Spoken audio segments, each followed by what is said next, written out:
And just like that, our hearts don't only glow with kindness, they can snap into a whole new shape, clear and real. So what happens when that shape finally starts to grow, when an alter ego awakens and suddenly becomes impossible to rein in? After moving to Tokyo for family reasons, this young guy starts fresh at a brand new school, and the unease won't let up, like that awful bad dream is still clinging to his skin. He should have been pumped, but instead anxiety crashes in, and insecurity tells him he doesn't belong anywhere, not even for a second. He tells himself that humans always find a way to adapt, that even this gut-churning feeling will eventually vanish and get swallowed by the same old daily routines nobody thinks about. And still, little shifts creep in, tiny tremors that threaten to snap the fragile peace of a normal day. As he strides across the school grounds, a sudden chill rips down his spine, like something stalking him from just behind his back. He spins around and there's nothing. Still, he waves it off as a hallucination. Down the hallway, a cheerful classmate beams at him and practically grins, thrilled to find out they're both stuck in the same class. Another student, all shy nerves and wide eyes, spots him too, and then bolts out of there like someone just rang the alarm. The young man stares as he walks away, and a crushing loneliness swallows him whole. He tells himself nothing will change, and then pushes ahead, studying, reading, making friends, counting down the days like time owes him answers, insisting there's nothing to fear because graduation is definitely coming and everything's going to be fine. Meanwhile, the student who bolted slumps against the wall, chest thumping, because he finally got a chance to talk, and immediately panicked himself right back into running. He can't explain it, but even though they've just met, it feels like he's seen the new student before, somewhere, somehow.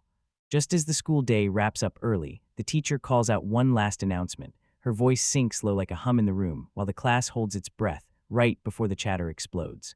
For the new kid, it all flips in an instant. Bam! A non-stop storm of venomous thoughts hits him hard, all weird and disgusting and infuriating. Hurry up and die, while the words only he can see swarm around him like they're a living, physical force. He clutches his head, stunned, trying to wrap his mind around why this nightmare is happening. Normally he could shrug it off, but now every cruel word hits him like a punch, clear as day, piling up like sludge, and tightening into a sharp, physical ache in his chest. He just wants this power, and this nasty, murky feeling, to vanish already. Suddenly something hit, an icy crack that split the air. That sound is coming from deep inside him. His heart twists with pure, gut-wrenching anguish. It's like something is tearing loose from deep inside his heart muscle, cracking, splintering, and clawing its way out. He jerks in a sharp gasp, snaps back to his surroundings, and feels his strength drain away. He can't shake the thought, maybe he passed out, and the whole nightmare was just a messed-up dream. Then his eyes lock in, and there it is, impossible, sitting on the desk like it shouldn't exist. A tiny, weird little creature chirps right at him. He freezes, totally stunned, eyes wide like he can't believe what he's seeing. Is that thing a toy, or is he still stuck in a dream? Because this creature feels way too real. No way, it's just some hallucination from exhaustion. Right then, a dark, hissing shadow slinks past the classroom door. It vanishes in a blink. He snaps to attention, tries to wave it off, and shoots toward home before it can sink in. But as he storms out, that monstrous shadowy figure reappears at the far end of the hall, staring him down like it never blinked. His world snaps out of normal overnight. Monsters crawl through the streets, and somehow everyone else just pretends they're not even there. Next, he bolts into a full sprint, desperate to reach home and drown out the chaos in his own head. He whips his head over his shoulder, nerves screaming that someone's right behind him. But then bam, something crashes into him, and he tumbles hard to the ground. And he snaps his head up there, looming over him, a giant white monster with one dead-still, unblinking eye staring him straight down. As he freezes in terror, that tiny class creature rears up too, because it tracked him all the way here. A tiny guardian seems to shield him, and the bigger threat disappears into thin air, so he just sits there on the pavement, stunned but safe. As he keeps trudging home, that tiny creature stays right on his heels, and it hits him slowly that he finally understands what's going on. He finally cracked the real rule. If he keeps his hands and heart calm, they won't turn on him. And he's the only one who can see them. This morning's perfectly normal scenery is now overrun by bizarre creatures.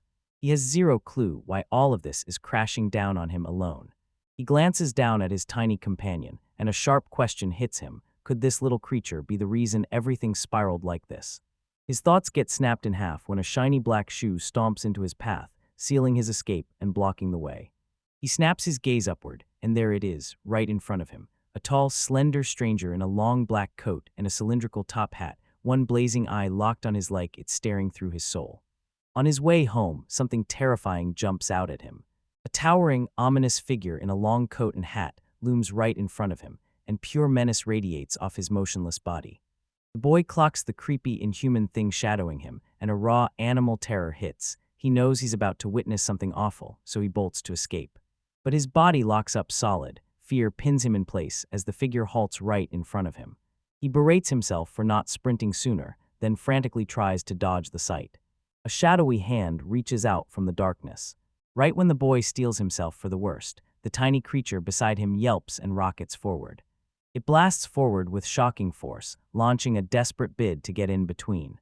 The boy can only stare, his mind racing as he wonders if this bizarre thing is really there to save him. The creature clamped onto the man's face and gnawed with brutal fury. But it's not enough. Dread crashes over him as his consciousness starts to slip, like he's fading out in real time. What's about to happen to me? His vision blurs and tightens, like the world is closing in, so will they kill me? Darkness closes in and swallows him whole.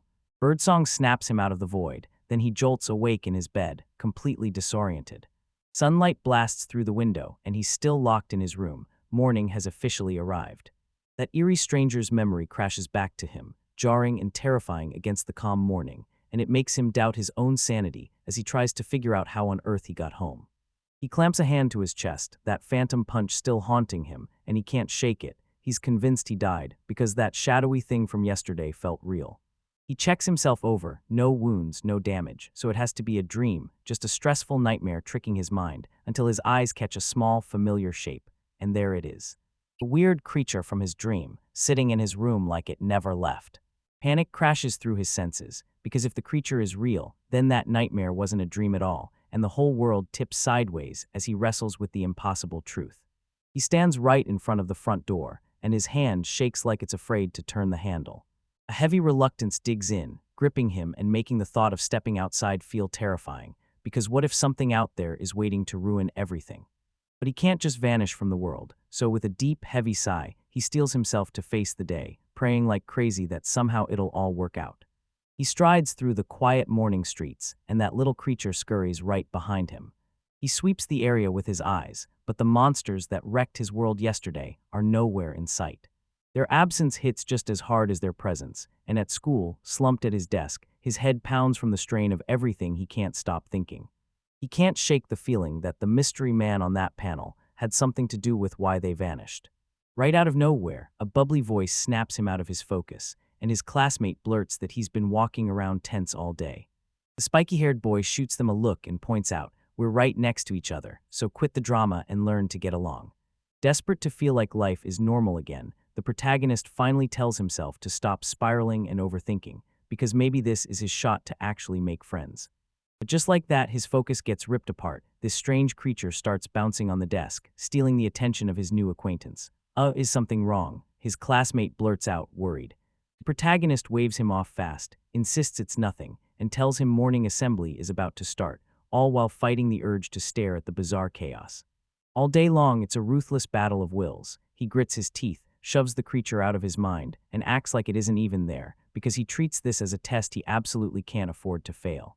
If he makes a move, he's done for. By the time the final bell screams, the school day feels like it's dragged on for years, and he's completely wiped out. Right before he heads out, he notices a scrap of paper lying on the floor. Panic snaps through him like lightning. He realizes it must have slipped from his bag right by the entrance, so he bolts back instantly, praying nobody has spotted it yet. But he's too late. There's his new classmate, standing right in front of him, clutching the paper. "Oh, about that paper, I dropped it," and he starts stammering like he's scrambling to save face.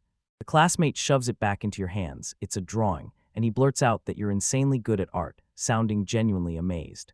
The protagonist freezes in shock. "You don't think that's weird?" he blurts. His classmate just shakes his head, praising the art as amazing, and straight up admits he's jealous of that talent. Touched by that sudden kindness, the protagonist holds out the drawing and gives it to them as a gift. Your classmate nods, snatches the offer, thanks him, and takes off down the hallway. Then the protagonist is left standing there, alone. On his way home, he keeps replaying that weird but somehow awesome encounter, only now he realizes he never asked the boy's name, so he tells himself he'll fix it tomorrow. But just as his mind drifts, that annoying problem starts trotting right back alongside him, refusing to let him breathe. So what's he even supposed to do with this thing? Rope it up, throw it in a cage, and call that justice? Just as his mind starts racing, a weak, heart-wrenching cry from the creature suddenly rips him out of it. He whips around and sees it shaking with pure fear. Then he follows its stare and spots a dark, bubbling monster forming right in the alley ahead. A faceless shadow crawls out of nowhere, and a thick black tendril whips from its core, striking like it's alive. He tries to soothe his terrified companion, while the entity snaps from a blur into something solid. A dark shape starts to form, then snaps into focus. There, right in front of us, is the one-eyed man from before. He stands there like a sharp shadow, eyes locked on them. So you're really coming over here, huh? To him, drawings weren't just art. They were secret words, the only way to spill feelings he couldn't say out loud. But that crack in his armor demanded a price, and the sting of betrayal still burns in every memory like it happened yesterday. Terrified of getting hurt again, he shut down his feelings and stopped pouring them into his art, hiding everything from everyone until even drawing turned into agony. Then out of nowhere, a voice sliced straight through his fear. Someone had stumbled on one of his hidden sketches, and with real curiosity they asked, "Did you draw this? Because it's seriously amazing." For a boy who was terrified to show even one drawing to anyone, those simple words hit him like sunshine, pure, overwhelming happiness. The other student didn't mock him or laugh. He just stared at the drawing, and when gratitude hit him like a wave, he handed over the artwork on the spot, a shocking kindness for their very first meeting. After everything settled, he couldn't stop himself from wishing they'd somehow find a way to speak again. After a while, walking alone, the other boy gets yanked into panic when a dark, ribbon-like shadow whips past his feet. He slams to a stop, every sense screaming danger. He whips his head around, totally thrown off, trying to make sense of what he just witnessed. Suddenly, that shadowy thing slinks back into view, this black, shape-shifting blob, then it rockets straight at him with a savage lunge. It's still closing in on him, and this time it doesn't even pretend to be friendly, because unlike the rest, this one is openly hostile. He bolts into a run, breath scraping his throat, and every instinct screams that if it gets him, it's over. The entity whips forward and clamps a tendril around his arm as it lashes out. He yanked with brutal force, but his mind spun out as the horrifying thought crashed in. He's seconds away from being swallowed whole. Just like that, a masked figure with a bird-like face bursts out of nowhere and rips his shadow straight off his arm. He gapes at his trembling hand, half relieved and half shaken from that terrifying close call. Then, out of nowhere, a tiny white creature pops into existence nearby.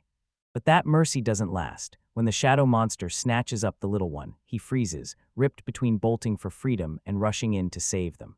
But dumping it feels like I'm betraying myself. He sprints straight at the creature, yelling at the top of his lungs to check if it's okay. The shadow has gone still, and he's already sizing up the moment. Can he snatch that little one and bolt? Before he even gets a chance to react, a tendril shoots out and clamps tight around his neck. They yank him up into the air, the crushing pressure steals every breath, and his vision starts to fade fast. Right then, a shadowy figure in a dark coat steps in and blasts a brutal kick that rips the shadow's grip apart. He crumples to the floor, gasping like his lungs are on fire. He cranes his neck toward his savior, and it hits him like a shock. This person can see that creature too, The shadow entity snaps back to full power, then braces itself for another brutal strike. Just when you think the rescue is going perfectly, the rescuer's bag pops open, and a giant, terrifying mouth glares back. The living bag surges ahead, and its massive jaws snap shut around the shadow monster. The boy freezes, jaw dropped, as the entity gets swallowed whole right in front of him. His rescuer looms over him, boots digging into the ground, and with zero hesitation says, "I ate it." The mysterious kid stares him down, dark smudges clinging to his collar, then demands, "So why'd you save me?" The tiny white creature, finally safe, springs onto the blonde boy's head like it's claiming its victory. He locks eyes with the stranger who just saved his life and snaps, "Who the hell are you?" His face tightens as he murmurs a warning, like whatever you say next decides exactly what he does next. The shadowy figure gets swallowed in an instant by the mysterious stranger, and it disappears like it never existed. Fresh off the rescue, the boy's chest tightens with a brand new fear. Did his savior just save him, to silence him for seeing too much?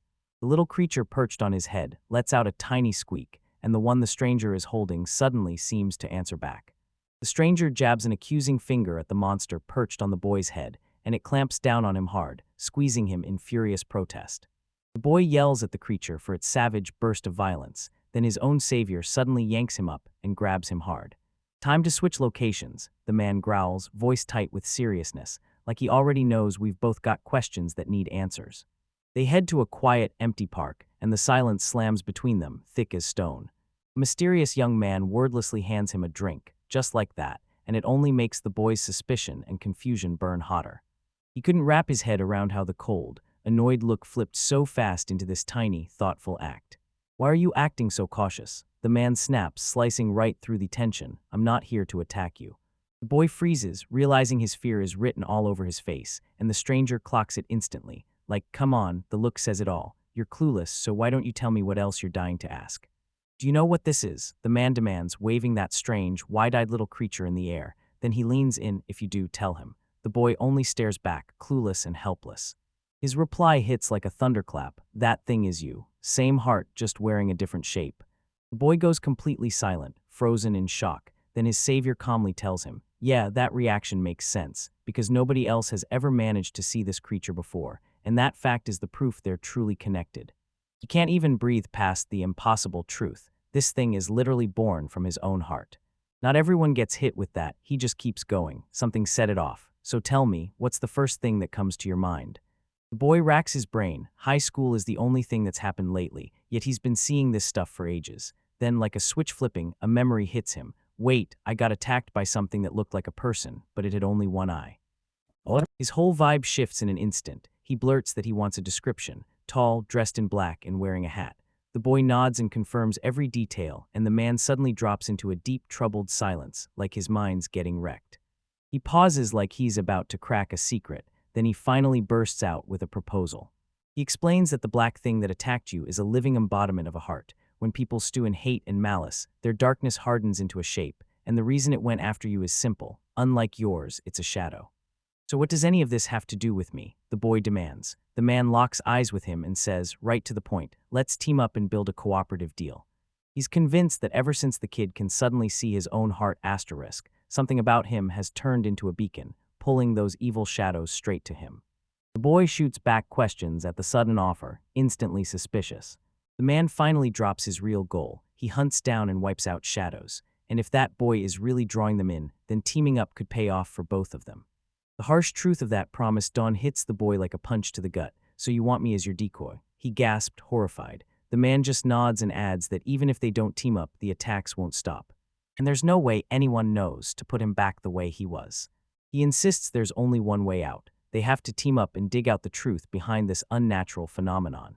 The boy wrestles with terrifying choices. He can't leave things the way they are, and he clings to the belief that he'll be saved again. With no real choice left, he snaps and concedes, "I get it, I'll cooperate." The man grins and introduces himself as Tsukumo Rai, then he goes for a handshake. Like that, the whole situation feels nothing like it's been packed and sealed. As Ray walks off, the boy is left standing there, stunned, staring at the chaotic whirlwind of what just happened, while the last echo of clattering drops dies out on the ground. He cradles that heart-shaped creature, then can't stop himself from staring into the shadows, fixating on the weird abnormalities and the mysterious young man who tracks them. He decides this creature deserves a name, and right then, he calls it Kyutei.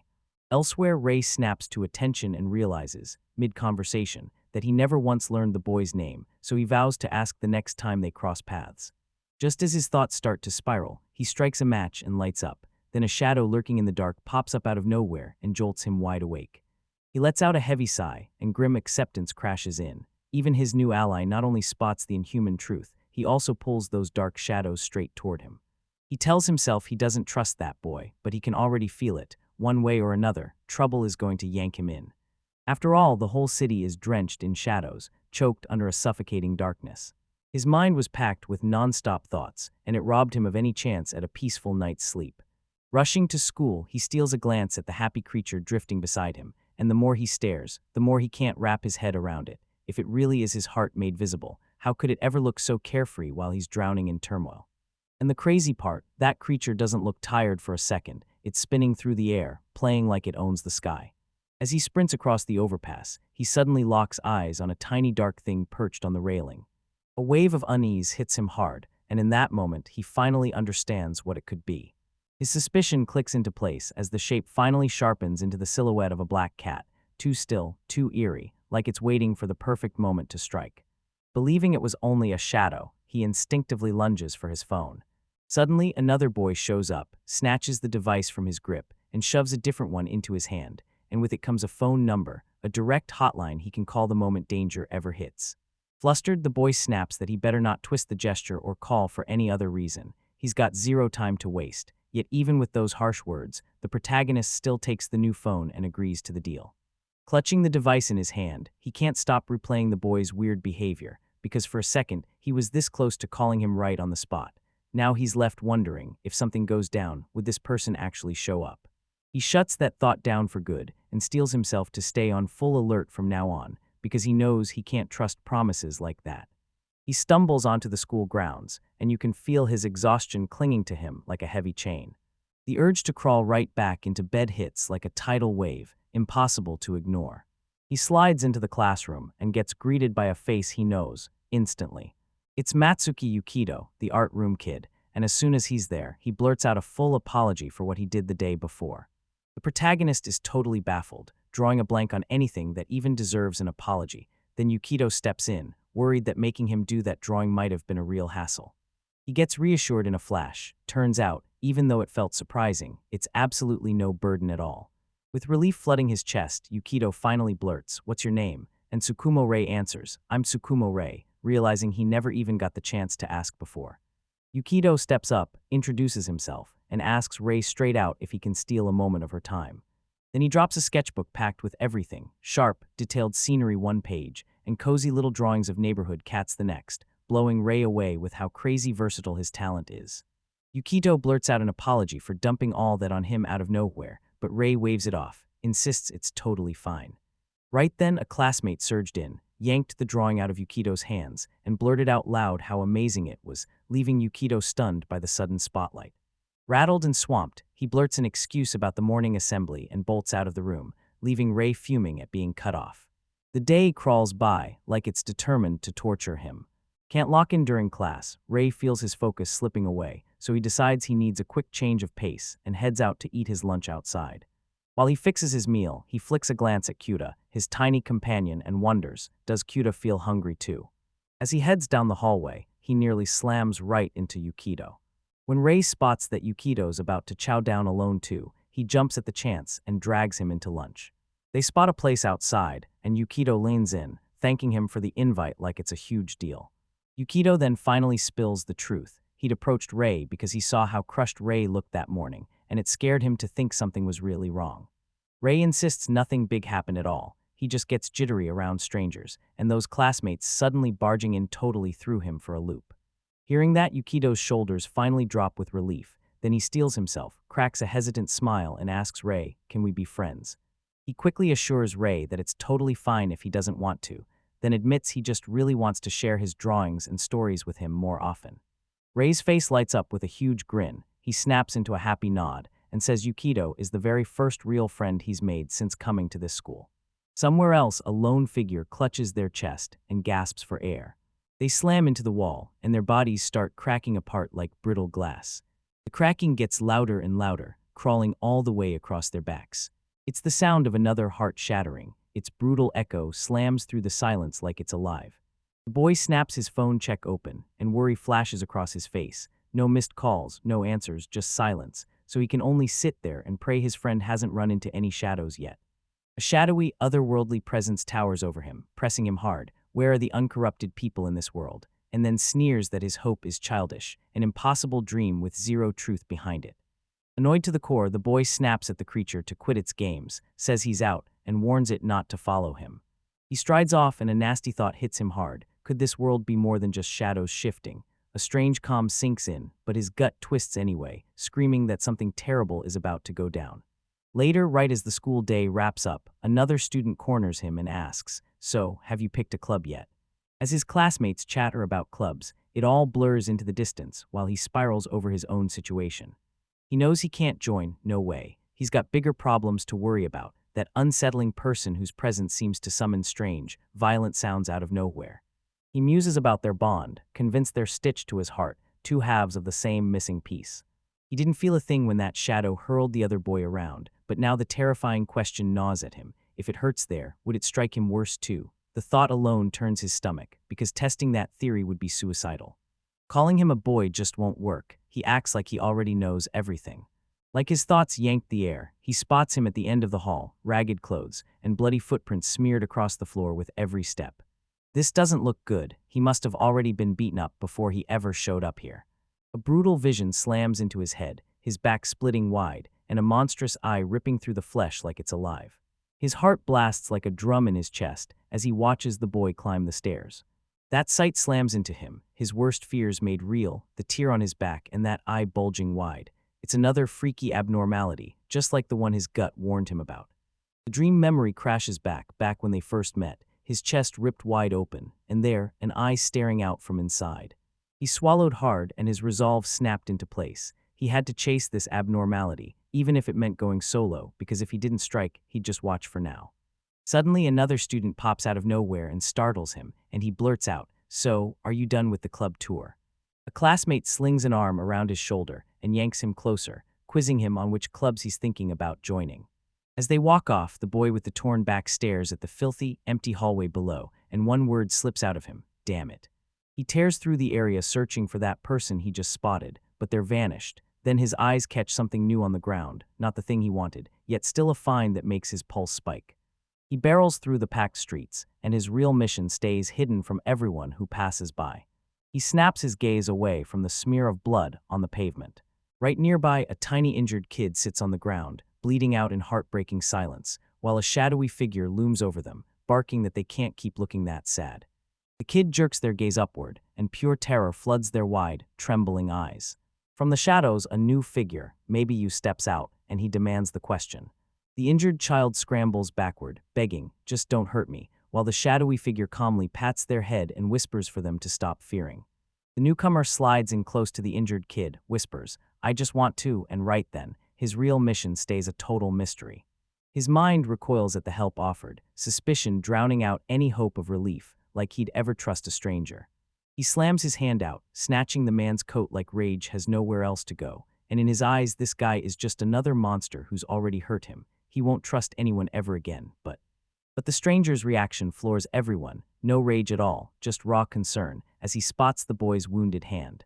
He softly clasps the boy's wrist and tugs him in. "We're done," he murmurs. "This way won't hurt, right?" The boy blinks, stunned by how the pain suddenly vanishes. He stares at his own hand, then whips his gaze to the man who's pointing. Cut here, on the boy's face, and it hurts, even here. The boy drags his fingers across his cheek, eyes blazing with disbelief. Then he realizes the wound is totally gone. The mysterious stranger taps his finger to his lips and grins like he knows everything. "Shesh, I'm telling you, that thing you just saw is our secret," he whispers. He turns and starts walking off, acting like he can totally read the boy's fear. "Yeah, I get why you don't trust me," he says, spinning back, "but the second I saw you hurting like that, I couldn't just look away. I'm you, so if you're willing, talk to me. I think I can actually help." That night the boy falls asleep beneath a black cat's silent, unblinking watch. A few days drag by, and nothing new ever shows up.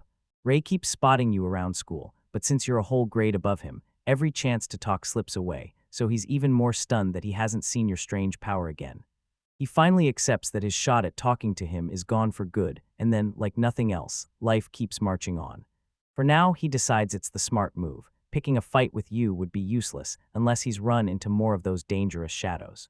Just when his thoughts are spiraling, a friend yells his name, Ray-kun, and says he's got the test results back, but the moment he hears that, the friend freezes mid-step. What's wrong? Rice's eyes go wide as horror hits. His test paper stares back with a failing mark, screaming the truth. He was so wrapped up in his creature, QTA, that he totally ditched his studies. The day crawls by, and before he even realizes it, night steals in way sooner than he planned to stay. On his way home, he swore he'd finally lock in and stop ruining his grades. Then his phone blasted with a sudden ring, and he jerked in shock. He answers the call, and that familiar voice hits him like a wave. It's been a while. The caller can't hide it. Ray's doing better than they ever expected. The guy in line leans forward and asks, "Has anything weird happened lately?" Like he's doing a quick, nervous check just to be sure he's still got a pulse. Then he whips out the creature Cuda. "Your bag's been chewing up shadows," he remembers, and I'm like, hold on, do those black monsters eat anything besides that? While Ray marches and chats, the caller keeps nudging him to try giving it that creature side, just to see if he's curious. At that exact moment, Ray jerks his head up, and his whole body locks in place, because right there, standing beside him, is you. A horrifying vision rips through Ray's mind. seeing you with a fatal wound in his chest. Q2 suddenly snaps into a furious growl, barking like it's ready to tear into something. Rai freezes, totally baffled. Why is his creature barking at you like that? You drops the smile for a serious stare. Could it be, you see it too? He jabs a finger straight at the tiny growling chair beside Ray. Watch that little thing bark, right? Then the truth slams into Ray like a punch to the gut, and you can see the Q-tab. Right when you're frozen in shock, a massive, terrifying shadow blooms behind you. Ray yanks his phone down as the voice on the line screams about an alarm. Then a hulking dark hand crashes down. The shadow's hooked hand slams the phone onto the pavement, and it cracks with a nasty, stomach-turning crunch. Miles away, the caller hears that sound and immediately launches into a sprint, his gut screaming that disaster is already closing in. Panic claws up Ray's chest, and the moment he realizes he's reached out to his ally, he knows he just made a deadly mistake. Darkness stretches its claws toward him, hunting his next breath. Freeze, then unleash the screams. The attack slams to a stop, and Ray steps in between them, talking to the shadow in a calm voice like she can reason with it. You can't do this. Come here. Don't hurt people who had nothing to do with this.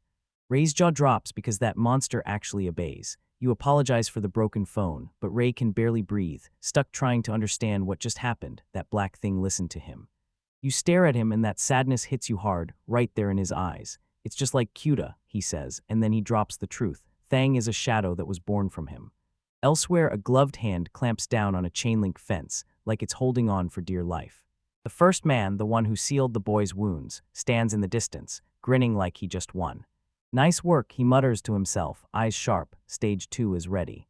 A young man stared as a creature made of pure shadow pulled up from a dark puddle on the ground, then snapped into the shape of a black cat, one single eye burning, unblinking, and staring straight through him.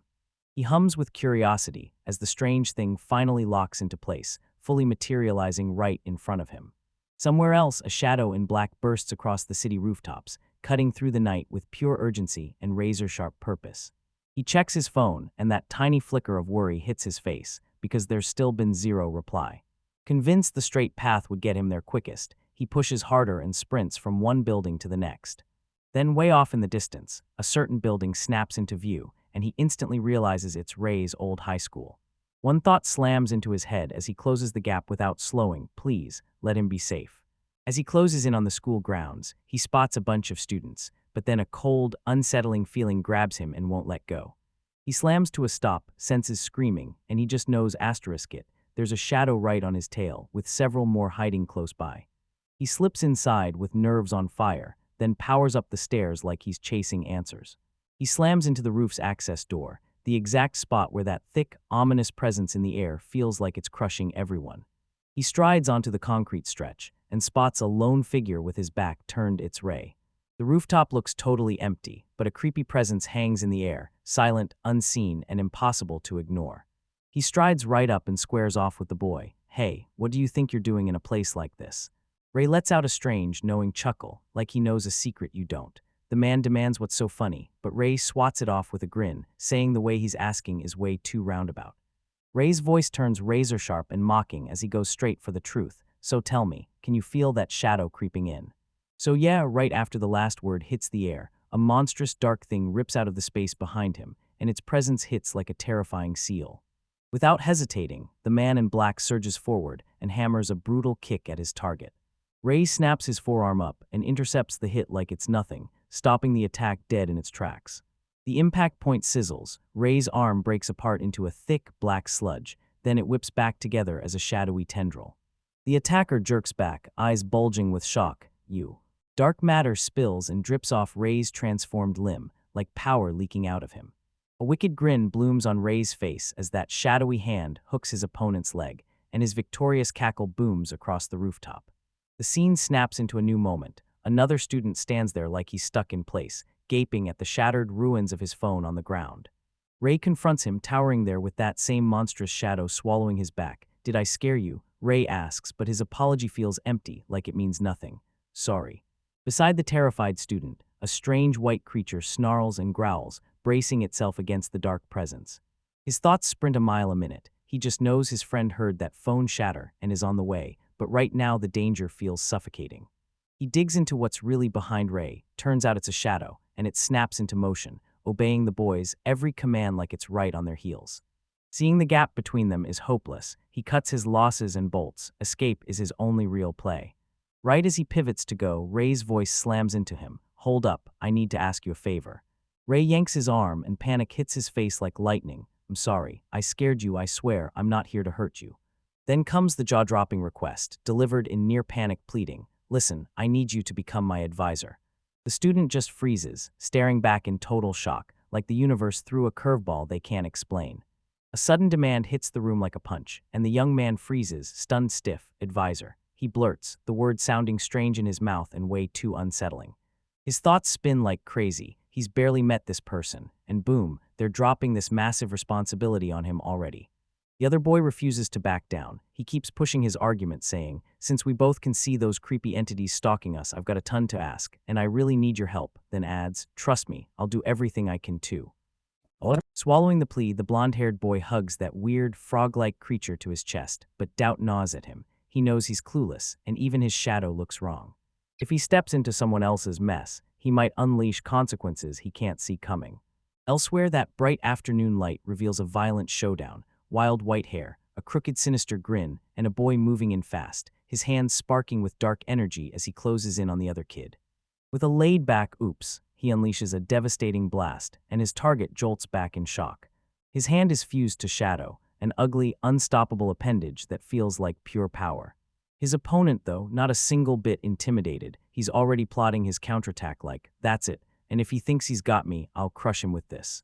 He surges forward, swallowed by a cloak of darkness. The white-haired attacker slams into the charge and hits them with a taunt. Seriously, you still don't learn, do you? But the boy snaps into a technique all his own, parasitism style, turning his hand into a draconic weapon. Then he slams forward with a crushing strike. The impact slams the world with a thunderous blast, ripping a shockwave through the air. With dust and smoke roaring into the air, the boy stares on, holding his breath, praying his attack actually hit. He knows that if a direct hit like that still doesn't end it, he's toast, and the trouble waiting for him is brutal. From the swirling haze, his opponent steps out, somehow totally unhurt, and then he lets out a chuckle, respect lighting up his eyes. Damn, I really underestimated you. Dust shakes off his clothes as the attacker throws his hand up and declares the fight over, and somehow there's this eerie camaraderie in his voice. Then he admits the other guy actually survived the hit, hinting they're more alike than he'd like to think. Sorry I'm done fighting you, he says, sliding his hand toward you, and then he smiles like the whole world just got better. I'm glad I met you. Before the confused opponent can even blink, the attacker dashes off, slips over the fence, and vanishes, leaving one sharp promise in the air. Next time I'll return the favor. The boy yells after him, too late, the moment's already gone. Has lost him, like the moment everything in his world just slipped away. Back at school, that blonde-haired student is still getting cornered, forced to give an answer. The other boy says that just having someone he can trust at school, someone he can open up to, would instantly calm his nerves. The student freezes in place, terrified that jumping in will only make it worse, like even QTA, his plush buddy, is pulling back too. Right as he's torn up by the decision, a brand new voice slams in, sorry I'm late. It's the kid from the fight, Otajiri Tobai. His sudden appearance throws them into shock. Otajiri's eyes burn into the student who made that request. What the hell are you doing? Grabbing other people's problems like it's your job. His disgust hits hard, loud, and unmistakable. Tension crackles in the air as the two boys lock eyes and refuse to blink. Even their shadows practically snap into motion when the other steps in. The blonde student in the chaos tries to blurt out an explanation. Wait, can you see him too? He's just an acquaintance of mine, and just when Otajiri introduces himself, that little creature in the student's arms freezes and recoils in shock the moment it hears the name. After rushing through the details, Otajiri delivers his cold, no-nonsense warning. Stick close to this guy, he tells the blonde student, shoving him forward as he snaps, and don't lose sight of him. The student hesitates for a moment, then gives in. But Otajiri isn't done yet. His face hardens and he drops one last, chilling warning. Still, don't get cocky, I've got a bad feeling. That shadow is nothing like yours. Clutching his side, the young man winces and winks through the pain. Toe's beatdown is still so fresh it burns, and with a grim grin he admits, still, it lingers. He can't believe it's been so long since he's run into another user, just like him. From the dirt right beside him, a dark, shadow creature erupts into existence, small, yes, but way too dangerous to ignore. He watches how little it recovers and realizes he'll need serious prep to stand a chance against an opponent this strange. He confronts the creature and vows that he'll make it eat, again and again, until it can't stop. With a cold, deadly intent burning in his eyes, he stomps the shadow into nothing, crushing and swallowing its essence whole, because he says it's all just leading up to the main dish. The story snaps into a painfully ordinary school hallway, like someone dropped the hype into a dead zone. In a classroom buzzing with idle chatter, Ray sinks into his seat by the window, staring off like his mind just vanished into the sky. Taki slides up to his desk and leans in, asking, "Are you free after school?"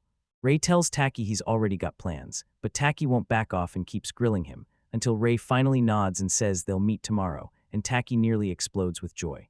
With a sharp wave, Tay bolts out of there, and Ray just stands there, staring as he disappears. Elsewhere, Yori, just a student, hangs out with the mysterious Nagi, and it looks like she's hunting for his guidance. Later on, Nagi catches Rai and locks in a plan. Tomorrow, right after school, she'll pick him up straight from his classroom. Ray tries to absorb what's happening, wrestling with the weight of his new advisor role, then realizes he might not have much to bring to the table. Taki spots Nagi hunting for Rai and immediately points him in the right direction. He tells Ray that Nagi is desperate to talk to him. Ray now sits beside Yori, and Yori spills a familiar, gut-wrenching problem that hits way too close to home. Yori blurts out, totally baffled. He can't focus in class at all because there's a creature only he can see tormenting his attention. He tells you how his creature, QTA, the name he picked, keeps scaling right up onto his head like it's his personal throne. He explains it, and calling it that feels necessary to him, though he admits it might sound a bit strange. Ray leaned in, eyes sharp, and that moment of understanding flickered bright across his face. Yori lets out a wave of relief, finally finding someone he can trust to talk to about this wild, strange phenomenon. He admits there's literally nobody else at school he can talk to about those things. Yori points toward the tiny, shadowy creature trailing Ray, her eyes narrowing as she wonders what, if anything, summoned it. He's got a rough idea of what's really going on with him, and he starts guessing that Rai's suffering could be coming from the very same source. Ray's face darkens, and the brightness drains out of his expression. He makes it crystal clear, if the fix were easy, they wouldn't be struggling this hard. Caught up in Yori's tale, Ray can't stop thinking, maybe he should name his own companion too. He muses that if you name something, you're basically forging a deeper bond with it. The story flips to a new place, where a lone figure sinks into a chair by the window, lost in deep, pensive thoughts. Tobai slams into his superior, and admits he couldn't bag the guy who merges with his moves. He even notes the shadow that coils around the man's right arm, then swears he'll take him out the next time they clash. Then he leans in and demands to know every recent shadow-related incident that's been happening inside his territory. His colleague's hunt scans their whole database and digs up a chilling pattern. Over the past few days, people keep dropping unconscious for no clear reason, and it's being dubbed heart desolation. Tobai scrolls through the grim intel on his device. If a shadow gets wrecked before it fully matures, the host loses their heart and drops into a never-ending sleep until death, and that sick dread hits him like a wave. At this point, things have gotten seriously messy fast, way too troublesome to ignore. In a dead-quiet school hallway, he loomed over the two fallen bodies, while a thick, dark sludge splattered across the floor in front of him. After school, Ray catches up to Matsuki and rushes out an apology for making him wait. As they push through the roaring streets, Ray shoots a question, "Where are we going?" and Matsuki grins, telling him he's leading the way to his all-time favorite shop. It's a coffee shop his relatives run, and Ray can't wait to step inside, especially since he hasn't even had a real chance to roam Tokyo after moving in. Their chat gets ripped apart the second they spot Naji-san, an upperclassman who's already stepped into their classroom. Rai feels an instant, crushing awkwardness because he'd been hoping to spend the whole day alone with Matsuki. Just as Matsuki gears up to politely refuse Naga's offer, she suddenly flips the script and invites the upperclassman to join them instead. Stunned by the offer, Ray fires back with questions, staring at Matsuki like, "You want to invite a stranger you've never even met?" Matsuki shrugs it off and thinks, "We're all acquaintances now, so why not grab this chance and go together?" With everything finally settled, the trio strides straight down the street together. Before long, they slip into a quiet little cafe that looks like nothing, yet somehow feels like the calm right before everything explodes. Matsuki beams and proudly tells Rai, "This is the spot I've been dying to show you." The three step inside that peaceful hideout. The barista greets them, and just like that, their eyes snap to a wall packed with frame-by-frame drawings. Matsuki casually lets slip that one of those things is actually an old drawing of his. It shows a lone, hairy beast looming in the dark, dead-still wasteland, like it's been waiting for something to happen. The second Ray spots the image. He jolts to a stop. Pure shock hits his face, because he swears the creature in the drawing is exactly like Kyutei, a name none of them recognized. His calm snaps in an instant. He lunges and grabs Matsuki's arm, yanking her close as he demands to know everything she knows about that creature. Later on, Matsuki sits down at the table, stunned out of his mind, and admits he never once thought anyone else would have even seen something like it. Ray tells everyone he can always spot the creature, so he named it Kyutab. Then he blurts out the terrifying truth. This entity is sitting right there in the cafe with them, watching them in real time. Najasang leans in and confirms it too. Yeah, he can see those beings as well. He whips around to Matsuki, grilling him like, so you can see them too, right? Matsuki admits that as a kid he could see them too. Then, out of nowhere, that power vanished one day. He'd brushed them off as childhood hallucinations, but once he heard the others' stories, his relief hit hard. Turns out they weren't in his head at all. Their heated debate rips through the air. Then a homemade cake crashes the moment, slicing the tension and giving that weird afternoon a quick, sweet breath of normal. After a great day together, they finally split up, shaking hands and promising they'd reunite real soon. Najasan heads home alone after a day that felt amazing, grinning to himself, completely clueless that someone's watching him. And out of nowhere, a terrifying figure snatches him from behind.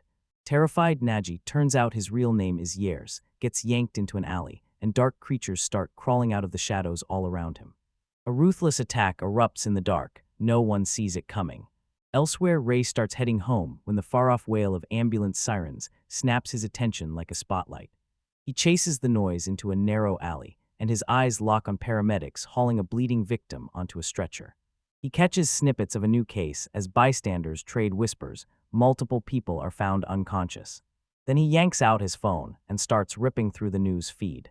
He spots an article laying it all out. Mysterious events sweeping the neighborhood, a brutal pile of victims, and the cause still a total blank.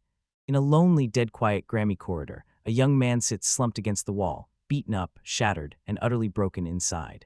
Footsteps slap the silence, then a pair of shoes screeches to a stop right in front of him, while a voice slices through the dark like, "You all right?" Tilting his head up, the battered young Nagi spots a shadowy figure above, some pale-haired stranger wearing an unsettling grin. The newcomer clocks Naga's bruised, battered look, but when Nagi sees him, his face loosens, hope ignites for a second. He finally thought he'd found someone he could trust, someone who even asked him to hang out with them. But that tiny hope curdles on the spot, and despair crashes in hard. He clutches his head, screaming that it's all been for nothing, that even his own life feels like a mistake. The stranger's smiles stretch wider and wider, until it turns into a chilling, teeth-baring grin. He drops to one knee and rests his hand on Naga's shoulder, then murmurs, "It's okay." That soft voice feels like poison in the best way. "You're allowed to live because you're the one who's right, aren't you?" He taps Naga's forehead and keeps lecturing, "Because we've got to call out the ones who are dead wrong, since people never see their own foolishness." He leans in close, eyes locked like a storm, "So listen up, because I'm about to show you exactly what you need to do." A sharp crack tears through the hallway, like the stranger S delivering his dark lesson, and then he vanishes into the shadows, leaving Nagi alone again. Elsewhere, a young man jolts awake, and total confusion crashes over him. He scans the notice on his device, and just like that, the school is shut down temporarily. His mind races, begging for answers about what on earth just happened. A breaking news alert drops a chilling hint. Mysterious incidents are popping up near the school, and he's sure they're tied to what happened yesterday. He scrolls through the group chat, clocking his friends, total disregard for the danger, and plotting to meet up like it's just another carefree day off. He can't shake the feeling that their carelessness is dangerous, because the next victims could be them, any second. They're totally blind to danger, like it can't touch them. Suddenly, he jolts. There's a strange figure perched right on his windowsill. "Yo," the visitor says it cool as ice. "You're doing fine." The boy freezes, then blurts, "Get inside." The visitor strides into the room. His voice hardens, serious now, no kidding. "You feel it too, don't you? So tell me, why did you drag yourself all the way here to my place?" The boy grips a weird, frog-shaped creature and blurts, "Is this about the shadows?" And the visitor nods, confirming it. The boy tells how at school, he ran into this no-student stranger who commanded the shadows like they were his puppets, and even when someone went straight for him, he didn't flinch. He clocks the guy's pale, whitish hair and that long coat, then links him straight to the recent fainting spells, claiming it's all tied to the heart desolation illness spreading through people. The visitor clocks the danger on the spot. This guy hunts shadows and the boy could be next. Then he snaps. From now on, they're teaming up. He leans in, eyes burning with menace. Like, what, you don't like that? But before he could even catch his breath, the flustered boy blurts out a quick yes and joins the alliance. Meanwhile, in the dark hush of his room, Naga's phone suddenly starts to vibrate with a buzz. A message slithers onto the screen, dark tendrils crawling out like a warning. It's a summons, and you better get to the same place as yesterday. You know what they do if you don't, right? His shoulders sag with bitter resignation, because he knows it's do or die. He has to go. He charges back into the alley where his tormentors are hanging around, and the leader sneers. Finally, you're here, you're late. Bandages wrap Naga's face as he stalks forward in silence, closing in on the group that keeps calling his name. They jeer at him for showing up, and one guy crows like, "Yeah, I got the bet." Pat Snoggy's leader looked him up and down with nasty condescension, then went, "Dude, I lost the bet because of you." Another bully lunges forward with pure menace, demanding he finally open his mouth and speak up. Nagi just stares with that dead-eyed look. "Wrong," he snaps, voice cold and lifeless, like even his words won't move. "This is wrong." While the bully stumbles through pure confusion, a monstrous, multi-eyed shadow surges up behind him, like Naga's rage finally taking shape. The creature spits out one chilling thought, the exact lesson it was drilled to learn, then it lunges to correct it. A sickening crunch snaps through the alley as the shadow drops on its target.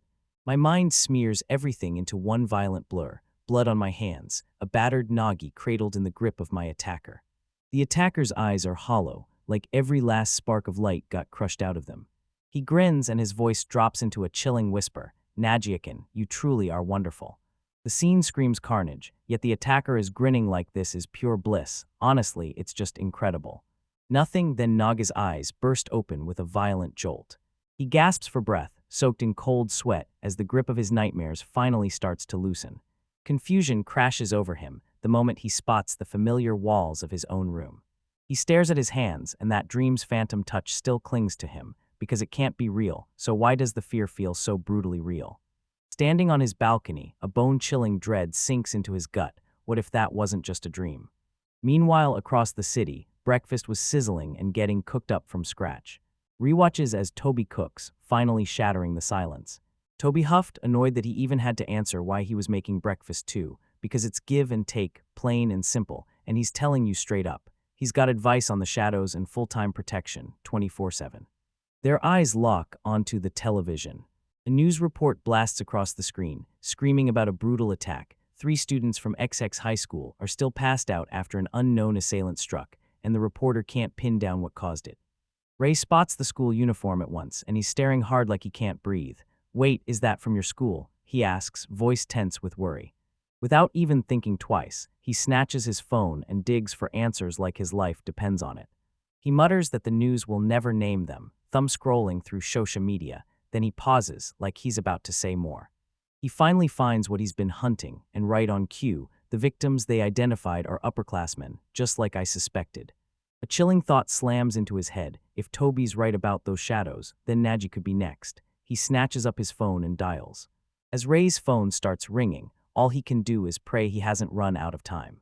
The line finally connects. "Najison, are you safe right now?" Naga's voice is weak, but he steadies it with a clear, "Yeah, I'm okay." Ray breaks it all down for you, linking that brutal new attack to the shadows only she can see. He asks if they can swing by so they can hash everything out in more detail, and Nagi immediately says yes. And yeah, when it comes to those Ray ads, the victims are always the same year as you. Naga's breath catches, same year, and a fresh wave of fear slams into him, gripping hard. Right as Ray tries to explain, the call slams shut out of nowhere. Ray whips around to Toby, breaks down what's going on, and begs him to come with him to Naga's house. "Naga-san and I might as well be on the same ride," he insists, "so yeah, I think we should go talk to him." Toby agrees, but only after slapping on a condition for tomorrow's breakfast, and it instantly ticks everyone off. That evening, they roll up to Naga's place, an enormous house that practically screams, "You're in for something." Ray hits the doorbell, and out of nowhere, a weird thought slams into his head. When there's still no reply, he yanks out his phone, only to see his earlier message, left on read without a single reply. And that's when Toby spots it, something s off. "Wait, why is this door open?" Then they lean in, tiptoeing toward the dark entryway, afraid to miss what's lurking inside. A razor-thin beam of light slips out from a room at the end of that long, death-quiet hallway. They choose to go in, and the second they cross the threshold, the house swallows them in a suffocating silence. A heavy dread slams into the air as they close in on that glowing doorway. Najison. He yells, and his voice quivers like it's about to snap. As they get closer, one dark red drop splashes onto the polished floor. They yank the door open, and bam, a nightmare hits them. Nagi lies on the ground, his body getting swallowed up by a monstrous black shadow stretching over him. Toby shoves Ray back while he erupts, shouting Naga's name at the top of his lungs. With the last scraps of strength he has, he claws at them in a strained, whisper-thin plea, "Don't hate," and then the shadow explodes, snatching him whole. Ray can only stand there, completely frozen and speechless, as the terrifying scene unfolds right in front of him. Out of the dark, a shadowy thing explodes into view, unleashing a savage surge of power. One of the boys yells a warning, grabs his friend's attention, and blurts out what he just saw. Ray was swallowed whole by the shadow, but just as they're about to react, a black tendril bursts out of the shapeless mass, sizzling and whipping forward like it's alive. It crashes into the wall with a thunderous punch, barely missing its mark by inches. As the shadow tightens and forms, a horned monster of pure nightmare erupts, and dark splatter blasts across the boy's body. He freezes, staring in total disbelief at how insanely huge it's gotten. He spots the trap instantly. Pouncing on that creature inside such a cramped room is suicide, so he makes a split-second move. All right, he snaps to action. I've got it. He hauls the beast with both hands and rams straight through the wall, heading for the yard. They smash through and tumble out into the open, hitting daylight like a thunderclap. He slams in a brutal kick, staggering the monster to its knees, while his companion just stares in horror, because how on earth did this thing turn into pure violence in only a few days? The boy grappling with it is just as stunned, staring at the nightmare like, what on earth happened to make everything flip like this? He coughs, battered from the fight, while his mind races, trying to figure out why the shadow changed like this. But before he can dwell on it, his mind snaps back to the one he left behind, his voice shaking with worry. Is Nagisa safe? Clenching his will, he drives pure energy into his fist and shouts his move, dragon-slaying technique. Then he smashes into the mole with a thunderous impact. "HOWS that!" He screams, and the impact slams through the shadowy figure, blasting ripples across it. But his worst fear hits. What should have healed doesn't shrink at all. The damage spreads, and the creature swells bigger and bigger from the attack. The monster unleashes a brutal wave of force, blasting him backward through the air like a cannon shot. He slams into the ground, eyes wide and breath knocked out, stunned by the sheer force he just got hit with, power that crushed him even without a direct strike. The world crumbles away from Ray as he tumbles into a silent, pitch-black void, drifting like he's been erased from reality. Ray snaps to it. He's trapped inside the same shadow from before. Q, his tiny partner, whips his head around, clearly on edge, and then right there in the dark, Ray spots a familiar figure. Relief hits him like a wave as he reaches out. "Najison, you're okay."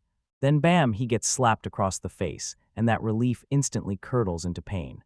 He lurches backward, then drops hard onto the ground, frozen in total shock. Totally baffled, Nagisa snaps his head up, then lunges forward and clamps her grip on him.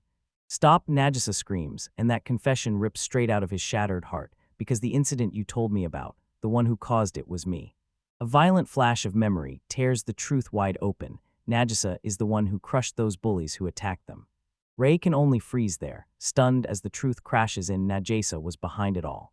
Nagisa sees the wounds on Ray and immediately thinks, oh no, he's suffering the same torment laws, and she clings to one hope, maybe, if they share the pain, they can finally become friends. Isn't it vile?" Nagisa murmurs, her voice dripping with pure self-hate. "I let my selfish thoughts pray for your downfall, and now I'm the one causing you pain." Nagisa clamps onto him tight and admits the dark impulse never vanished. Just like her, she's selfish too, craving to wipe everything out.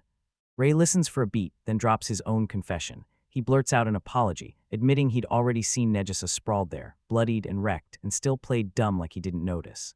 Nagisa snapped silent. But instead of judgment, Ray throws out hope like it's a lifeline, his voice blazing with conviction. "Nah, son, let's claw our ordinary days back."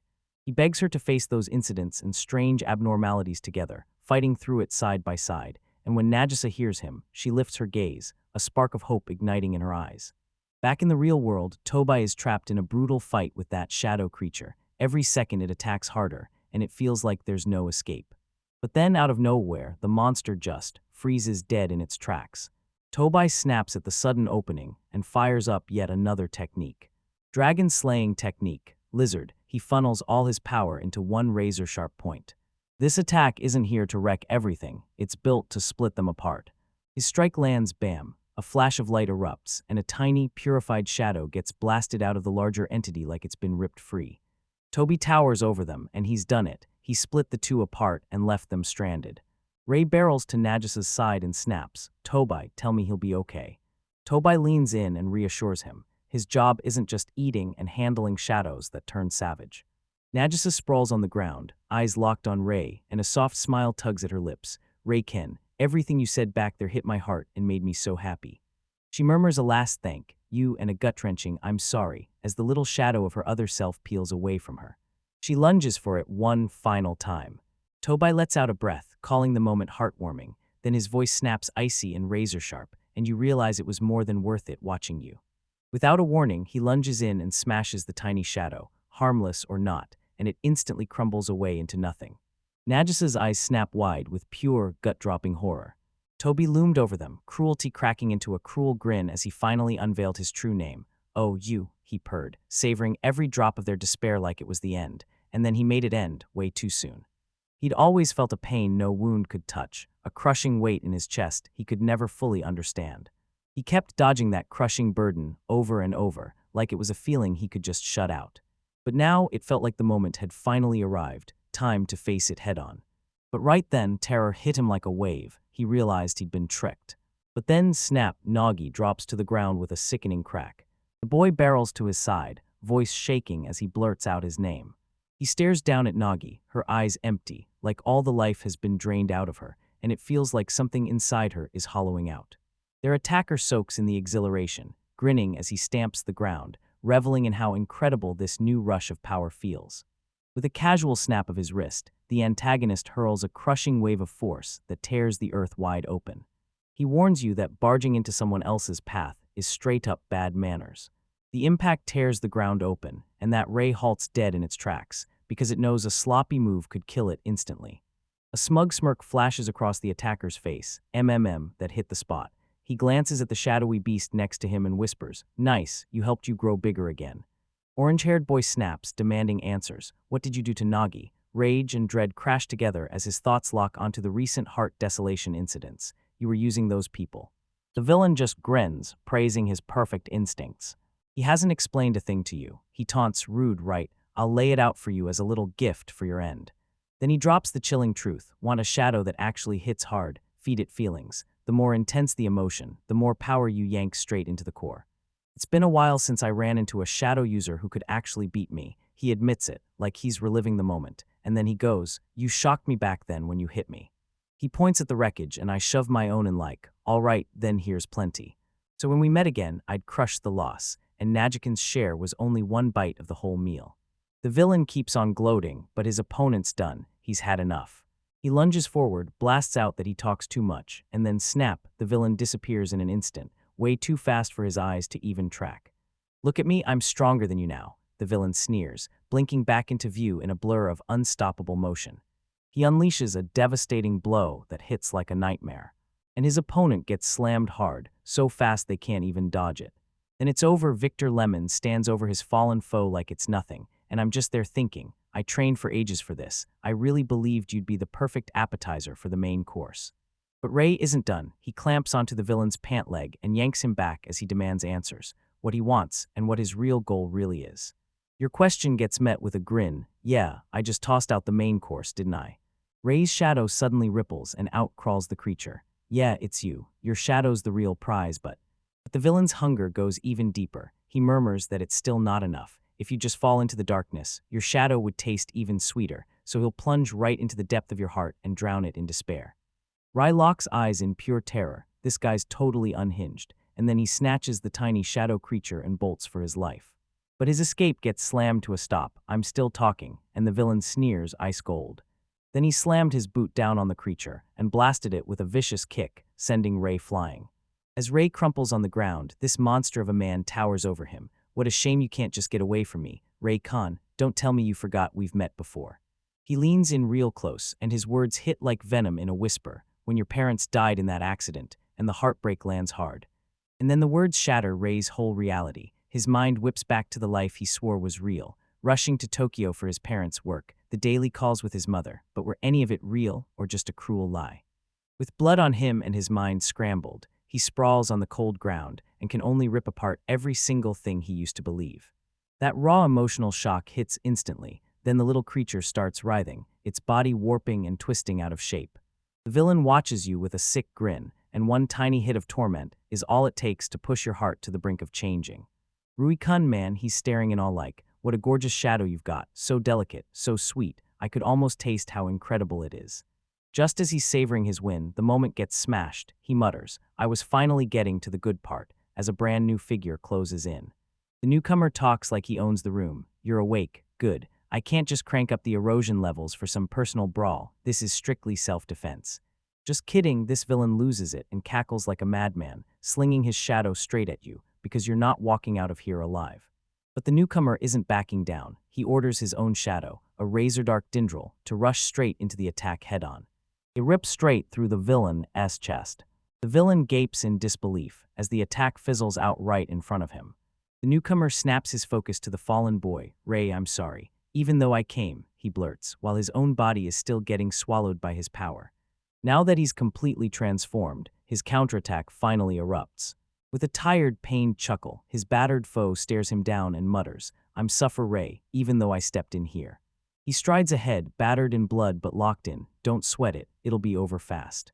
But as transformed Toby closes in, the man freezes, eyes wide, jaw dropping, completely stunned by what he's seeing, because he realizes this isn't a simple merger with a shadow at all. It's like the two bodies swapped places for real. Still, he won't give up, because this isn't finished, not while I've still got the power to move. While his own shadow creature writhes in agony on the ground, he snaps into action and cooks up a plan to hit them hard from the blind spot. No time to waste, he has to move right now. Like right in the blink of an eye, his body gets ripped open from the inside. He gasps as Toby towers over him, asking calm as ice about table manners. Shock and pain hit so hard they felt absolute.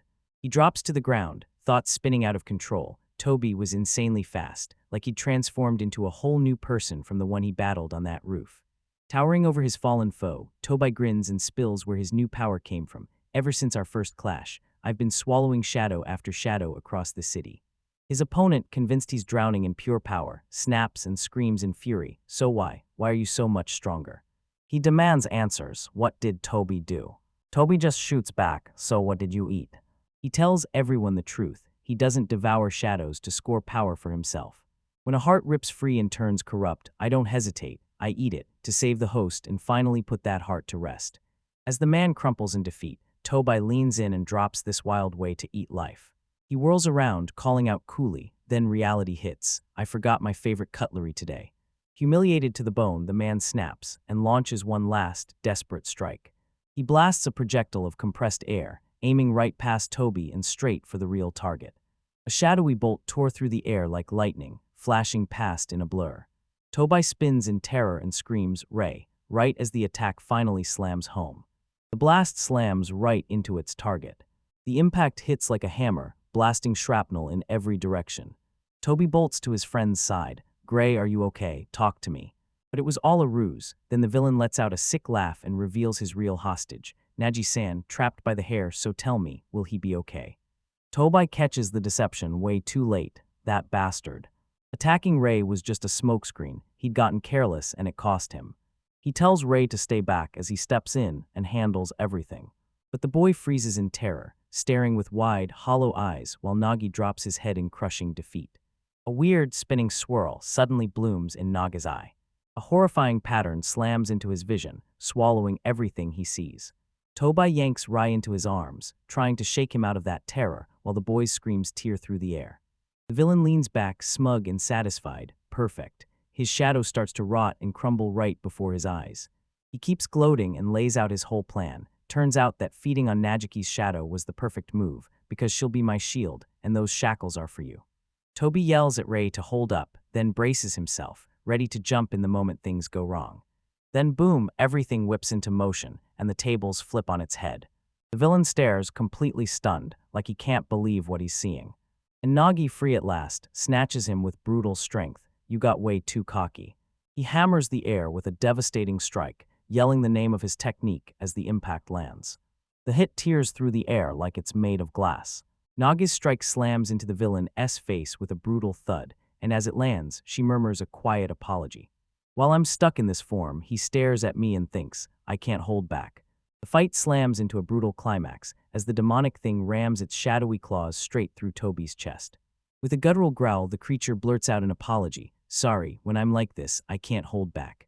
Toby, soaked in blood and beaten down, snaps into a manic laugh, and with a triumphant grin he hisses, It was mutual, I pierced your heart. Then he declares, This is the end of the road for you. He's gasping and it hits him. This is where he's destined to land, and yeah, I hate to say it, but it looks that way. That's why. With the last of his strength, he gasps out, I've got one final gift for you. A brutal black torrent explodes out of Toby, swallowing his opponent whole. A violent, whirling darkness crashes in and devours everything in its path. The demonic creature can only stand there, helpless, as pure chaos swells into something unstoppable. The blast surges harder and harder, twisting into a roaring vortex that spins everything into its center. In the pitch-black abyss, deadly words claw their way into the air. Abandon all hope, ye who dare to enter. Stuck inside the cataclysm, the creature finally clocks just how grim his fate is. The final burst hits like a lightning strike, one blinding explosion that shakes the whole area to its bones. A brutal shockwave tears through everything, windows explode, and debris rockets everywhere. From the dust and choking smoke, a figure crashes to the ground, hacking and coughing like he just clawed his way through hell. The monstrous form is gone, and a young man stands where it was. He stares down at the unconscious boy folded in his arms, shaking from sheer exhaustion, and he can't help thinking, how did I survive that? Then his breath hitches like the truth hits him, but man, he really put me through it. His shadowy tail snaps back into his body as he stares, awestruck, at the raw power he just unleashed. He rushes over, calls out Ray's name, and checks the boy to see if he's okay. Seeing Ray stir again and come out mostly unscathed, he lets out a huge wave of relief. Glad I yanked him behind me at the last second, he thinks, then he remembers how he'd used his own shadow to guard the boy from the blast's very heart. He whips his focus to the spot where Toby's last stand once stood. Now it's gone. He blows out a breath. What a hell of a guy, he mutters, but then he can't help asking, what was his goal anyway? Toby's mind sprinted through every detail, snapping the clues into place. Ray's shadow wasn't just special, and Toby's obsession screamed that there was some buried past bond between them. His gaze locks onto the only thing left of their enemy, a body burned down to pure char. He helped the injured Ray to his feet, and still he couldn't stop asking himself what tragic chain of events pushed Toby to such a desperate end. A few days later, a news report screams about a strange explosion tearing through a home yard, cause totally unknown, but it still leaves people hurt. In a silent room, Ray's eyes snap open as he jolts awake on a hospital bed. Later, his buddy spots him slumped on a bench outside. So you were out here. I've been searching for you. Ray lifts his face, bandages wrapped over it, and Dabasun starts, voice cracking, about my memories. That sentence hangs there like a bombshell, whispering about a past nobody talks about, and a link to the man who paid the ultimate price, the same guy who was seen earlier buried in reports about a sudden surge in coma cases.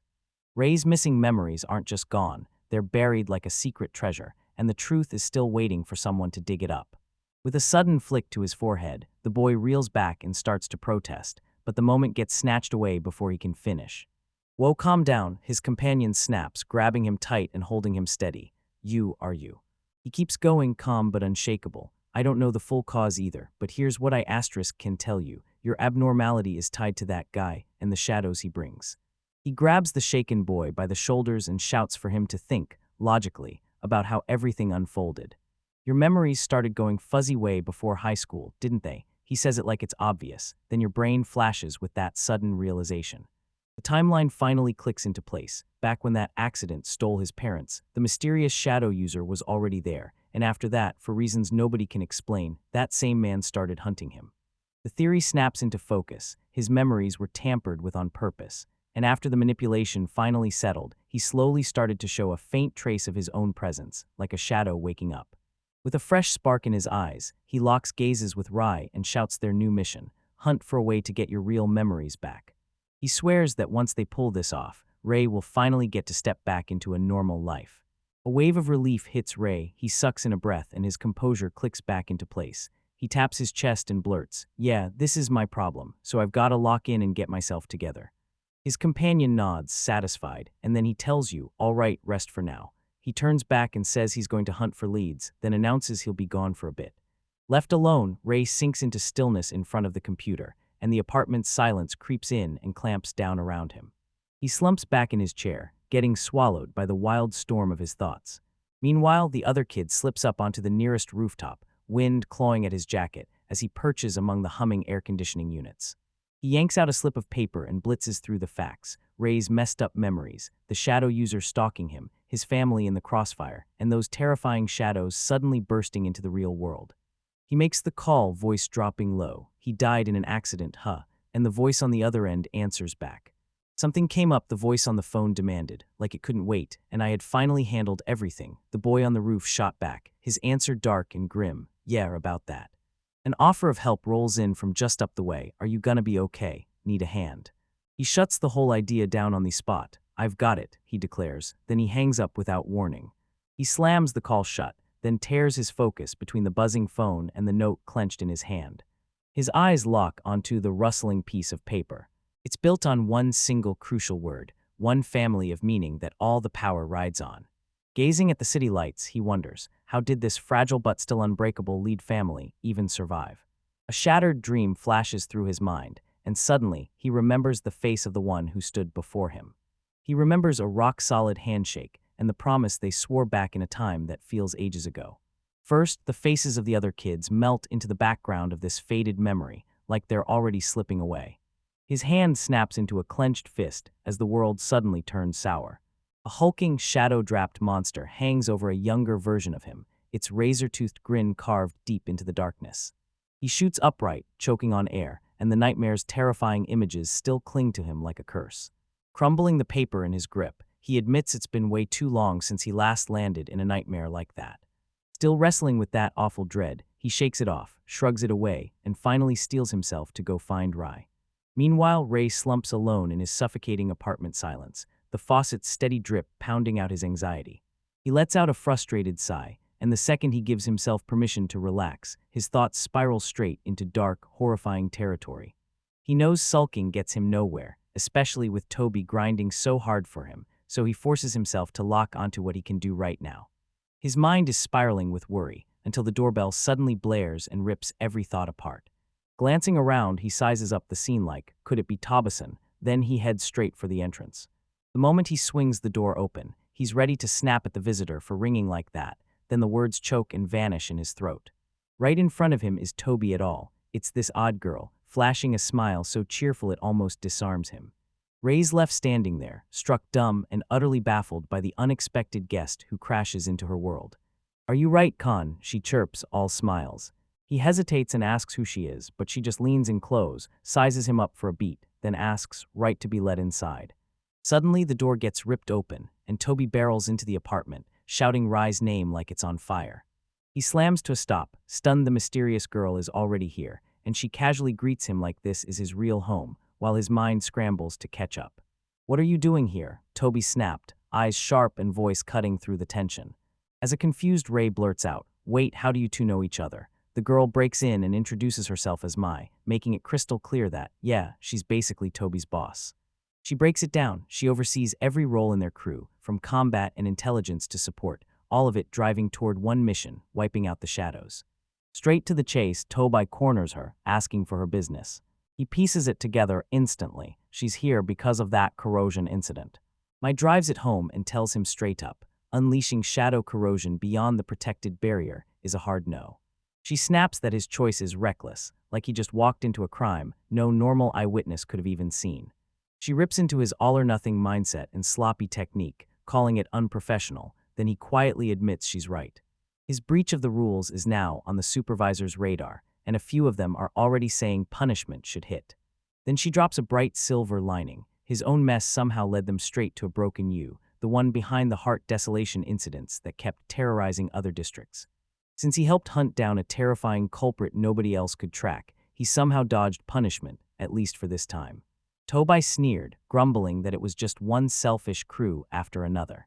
Mai snaps her attention to the side, trades a quick teasing jab with Toby, and then bam locks her focus on Rai. She snaps out his name so suddenly that he jolts in shock. She tells everyone she's finally gotten Toby's report about the swapped memories. As Ray starts laying out his situation, she closes the distance, eyes locked on him like she's trying to crack the whole truth. "I'll see it for myself," she declares with my clairvoyance. Her eye flares up with an intense, otherworldly glow, and the power snaps to life in a dizzying spiral. Elsewhere, a camera shutter *** snaps so sharply it shatters the silence. A shadowy stranger studies a freshly canned photo, and with a smirk he mutters, "Mission complete. So that's the guy behind the withdrawal." The new shadow user cracks an ominous laugh, eyes locked on the picture glowing on his phone. From the shadows, his companion smirks like, "So you're really bringing out that first-grade nonsense." With her clairvoyance, Mer rips open Ray's mind and sifts through his broken memories, hunting the one hidden truth buried in them. Her power lets her see * memories people thought were gone forever. She can't shake the need to uncover what really went down that fateful day. As she slips into his subconscious, a wave of raw psychic power slams into her and nearly knocks her off her feet. She stares around and realizes she's trapped inside what she swears is Ray's memory circuit. It's a massive, twisting cavern where the world looks shattered and bent out of shape. Shards of his past drift through the void, tumbling like broken pieces of his life with no end in sight. She plunges deeper into the unknown, hunting down the very core of his trauma. A quick flash burns across her vision, Rai with two strangers, like they might be his friends. She keeps dropping down, and right when she reaches for the next step, the way ahead just vanishes, the stairs blown to pieces. She first figured Ray's memory loss was the brutal shock of the accident, pure trauma hitting him hard. But when she sees the wreckage of this place, dread hits her. His memories weren't just gone, they were ripped apart on purpose or taken clean off. She clenches her power and drives straight into one of the sealed fragments. The vision kicks off inside a car. She leans in and softly asks Ray if he's sleepy, like she's already clocking just how much he's been resting. Suddenly, a man screams his name in pure terror. The moment the vehicle gets ripped from the ground, the whole world detonates into pure chaos. Right after it all goes down, a mysterious white-haired man bursts out of the next vehicle. Did I go too far? He wonders, staring at the wreckage, and then shrugs because, hey, I'm not dead, and I still gotta eat a shadow. He strides off with a cold, unsettling smirk, already convinced that somehow everything is totally fine. He halts to stare back at the carnage, and one lone drop of blood spills from his hand, just like that. Tragic, yeah, but his voice holds zero empathy. Just as he's scanning the scene, another shadow suddenly lunges in and clamps a grip on him from behind. The white-haired mangler snapped at the assailant, "Don't you dare interrupt his examination." His attacker is a nightmarish shadow that explodes out of nowhere, lashing the air with dark, grabbing tendrils. His arrogant swagger instantly crumbles as he stares straight at the terrifying entity in front of him.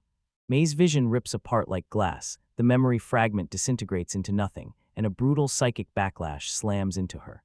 She stumbles back, gagging for air, dragged out of the trance and forced to face reality.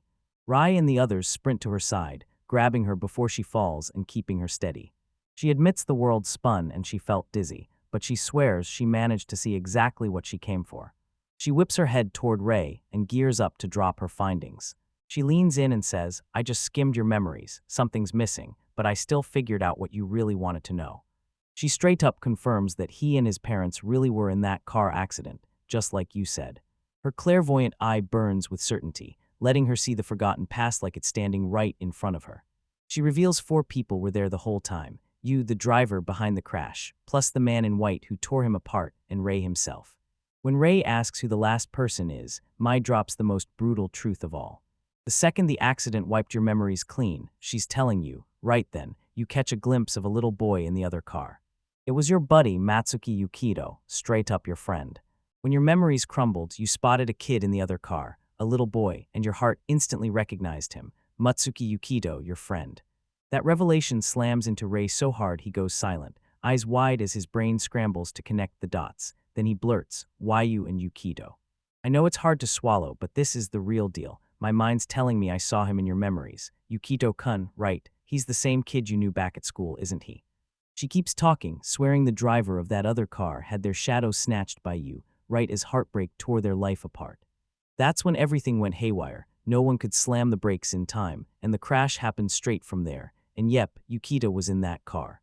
Toby pressed her for the driver's identity, but Meyer admitted she had no clue, and before I could even shut my mouth, she said, I got ejected from the memory, worry flashing across her face. I've never felt anything like this before. This is totally new. As this new reality slams into Ray like a truck, his strength gives out. He collapses onto the sofa, drowning in a suffocating, shadowy despair.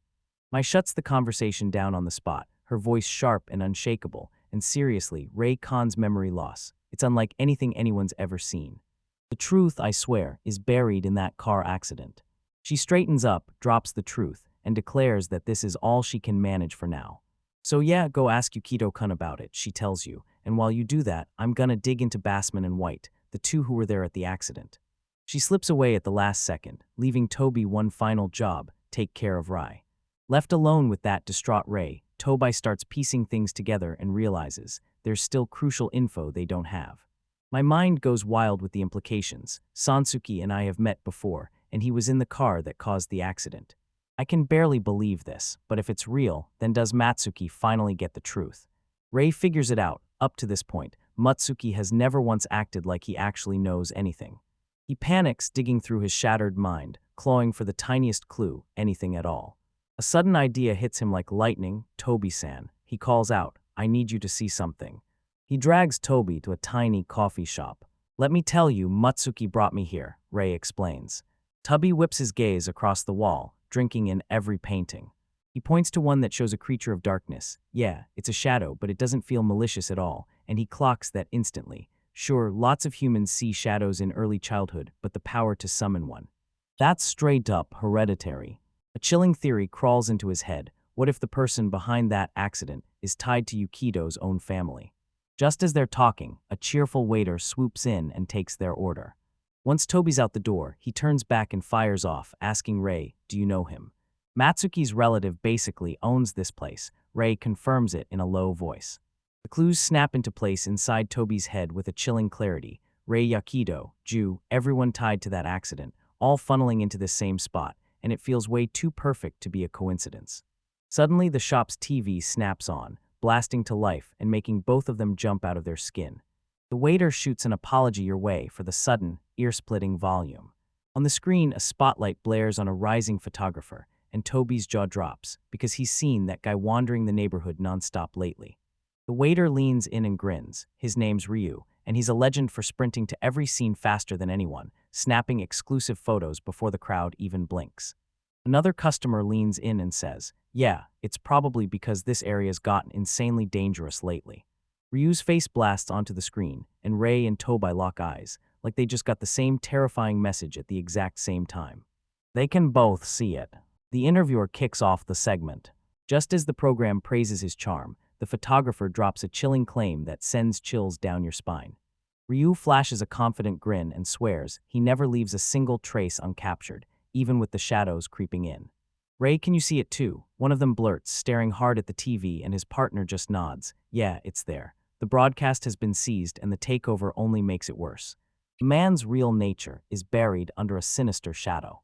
From the shadow's edge, another figure watches with iron confidence, sure that even the most wicked lurking darkness can't slip past his sight, because he's going to snatch every last trace. A chilling, one-eyed shadow swallows the screen, and the blonde boy's legs lock up as terror crashes over him. What is this? He blurts, eyes bulging with pure terror. A brutal, sudden jolt rips through his head, and he yelps in raw confusion.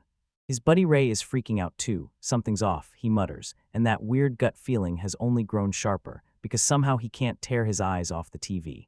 A brutal headache hits, and a storm of memories crashes straight into his mind like it's trying to break out. His companion spots the hurt on his face and blurts out his name right away. That crushing psychic pressure finally breaks as the blonde boy jerks back to reality, gasping hard for air, slick with cold sweat. Wait, what was that? He blurted, totally thrown off, eyes wide with confusion. Rai watches in worry and snaps. Looks like you finally came back to your senses. Toby whips around at him, still trembling. What just happened? My head suddenly starts pounding, and then... Toby whips his gaze around the cafe, and a chill truth hits him. He just knows Ray is sensing it too. His eyes land on another patron, and he can't help wondering if this stranger has a power that can spread through a TV screen. So were they the only ones who could see those shadows? The danger hit like a truck. He didn't hesitate. Ray, we're leaving. They dashed up to the counter, trying to cancel their order on the spot and blurting out that something urgent had come up, yet they still insisted on paying. Even with a disappointed look, the barista understood. Right after they slip outside, they duck into a quiet side street. Then Dobie locks eyes with Ray and snaps, "We need to talk." They freeze in their tracks right there, like the world just hit pause. In a cramped alley like this, Ray blurts out, spinning his gaze around. "What went down back there while we were glued to the TV?" Toby snaps, urgent, his face goes dark. "I can't stop remembering the accident. And you, what about you?" Toby said he remembered it too, and I had just realized something nasty I'd forgotten. He can't wrap his head around it, because we're both just sitting here watching the TV, so how is that even possible? He whips around to Rai, then freezes mid-sentence. "Rai, what?" Ray's face twists into an unsettling, icy smile that sends chills down your spine. Out of nowhere, a blur streaks past Toby and snatches Ray right out of his reach. It's that guy from the cafe, camera gripped in his hand, like he's hunting the next moment. "You're sure you don't want to run?" He taunts, then an invisible force freeze Ray locks him in place. Toby tries to move, but his whole body locks up solid. "I can't move a thing." He shouts at Hennick, and Hennick just stares him down, saying it won't do any good. "You all fell for my trap back then, like it was scripted." He starts talking, and it hits you. He's been digging into a string of nasty incidents around here, and every single one traces back to one shadow user. "You seriously thought you were feeding your shadow by draining everyone else?" That never once crossed my mind, because I wrongly pinned it on the wrong culprits, and somehow I never even clocked you, even with how insanely exceptional you are. He lifts his camera with a smug grin. "Oops, I definitely talked too much. All right, let's dig in." A massive lens hangs over them like a looming threat. With a sharp snap, the flash detonates in front of them. Right in that instant, something gets violently ripped out of existence. Toby drops hard to the ground, like his strength just vanishes. "Ray," he screams. He checks for injuries and then, boom, his shadow kate is gone. He's not hurt at all, because the moment he snaps that photo, it vanishes on the spot. So what, his power can only wipe out shadows? Their attacker looks just as stunned, like, what just happened? He stares at his camera and mutters, "I only caught one shadow, so where's the other?" Then he narrows his eyes and wonders, "Weren't you supposed to work on just about anyone?" He shrugs it off and sneers, "Ah, whatever, good riddance, that was over in a snap. Don't you interfere with my job, got it? Because if he does, he'll be stuck like that for eternity." As he turns to go, he shoots back a quick, "By then, if we get a chance, we'll meet again." But rage clenches his fist so hard that he can barely breathe, and he tries to shout, then the man hisses a whisper to his own shadow, and then a monstrous thing starts forming beside him. "Watch him for a while," he barks. Ray feels an invisible weight crush down harder around him. Damn it, the binding just tightened. He's left pinned, totally powerless, while his buddy Loikan crumples on the ground, both of them helpless against that photographer's weird, terrifying ability. The enemy's shadow steals away his power to move, and Tobai is left totally cornered. The creature just freezes there, not moving to strike, like it can't or won't attack. He realizes that if his hunch is right, there has to be a way to shut down this annoying ability. He clenches his jaw, fighting through the rage as he locks in his next move. Then, a sudden blinding flash tears his whole plan apart in an instant. To his shock, the shadow vanishes. Then he realizes it can move, and panic explodes on his face as he gasps, "The ray of." A firm voice slices through the fog, "Get a grip on yourself." Ray staggers in stunned silence, and his awareness starts slipping away fast. His name rips through the darkness, louder than anything else. A lone white feather floats into frame, like fate just decided to whisper. "Link open." A relentless machine beeps as he fights his way back to consciousness, one heavy second at a time. He jerks himself upright, staring at their spotless, totally unfamiliar room, then whispers into the silence, "Where am I?" From a crackling walkie-talkie, her voice snaps in, "He's awake, Ray's awake." He spots the room and it screams, "Hospital," but something is horribly, dangerously wrong. The curtain to his room glides aside, and there, standing there, is a face he knows all too well, Dabasun. He blurts as the boy steps in. Wright's relief gets ripped apart the moment Toby drops terrifying news. Qta's been snatched by the cameraman. "Where's QT?" Gray erupts, panic on full blast. Toby swallowed hard and admitted the nightmare. Our enemy was hunting our shadows, and there was nothing he could do to stop it. The chilling idea that Qta got swallowed by that man's shadow had Qta's mind spiraling into terror, but Toby swooped in fast and swore Qta was still safe. From the walkie-talkie, a voice snaps in and introduces herself as Monica, Toby's colleague and the unit's watchman, and she's convinced the camera isn't just watching, it's feeding the shadows power, so she says she's trapped Qta inside. She tells him this: shadows aren't just darkness, they're the real, physical shape of a person's heart. If QTA had really been consumed, Ray's consciousness wouldn't have stayed stable for even a second. And she quickly clocks the shadow's strange, uncanny power. Even when violent monsters loom with dangerous powers, pure movement locking is rare, and this creature could have attacked them while they were frozen in place, but it didn't, which makes it look less like a killer and more like something that doesn't act on violence. Ray demands they get Q back right now, then a wild idea hits him, and he snaps, "Wait, what about Toby's shadow?" Ray insists he's fine because his shadow has no eyes. Then he clocks the real trick. The enemy's power hinges on sight, and it only hits the ones who can actually see shadows. That's why Toby couldn't make it work on his target. No matter how panicked he looks, he can't see the very entities he's hunting. Toby begs Ray to rest, swearing they'll go after Q for real now that they've cracked the enemy's weakness, but Ray just locks eyes with him and growls, "Take me with you." He refuses to be left behind. Cutie's nothing but a shadow. He blurts out, swearing she's his precious partner, but a gut-twisting premonition hits hard, screaming that something terrible is about to go down. Elsewhere, a shadowy figure slams their knuckles against a door in a dim, trembling room. The cameraman, he answers to that shadowy guy, "And I've got the footage like you asked." He holds up a photo of the captured Cuda on his camera screen, and you can see it's real. One got away, sure, but the plan is still blazing exactly on track. In another room, the hospitalized boy Nagi sits in the dark, and when he stares at you, pure terror twists his face like a living mask. While they're cooking up a plan to rip QTA out, a brutal chill snaps through Ray's spine, and a terrifying premonition slams into him. Something horrible is seconds away. Toby's hand clenches hard, like he can't break the tension in the air. Elsewhere, a notification chimed and snapped a young woman's focus straight to the monitor in front of her. Toby hears a voice crackle through the radio. She tells him she's got receivers ready, on standby, and Toby snaps back. "Why?" Mai answers that a round-table meeting is already underway to decide how they're going to handle their case. She makes it crystal clear, this round table isn't just for show. It's their board meeting, called only when things get brutally urgent and the damage hits everyone, and the fact they're even here screams how deadly serious this is, with every word under a microscope. In a dim, flickering chamber, the mysterious transcended ones of the round table are huddled together, staring in silence. Their last topic is a total headache: how to handle the cameraman, Ryu. He unleashed his shadow power nonstop through a TV broadcast, and Tokyo didn't just feel it, it got wrecked, hitting beyond level 3, and the terrifying part, one of their own agents was caught in it too. They verify the agent's dragon type.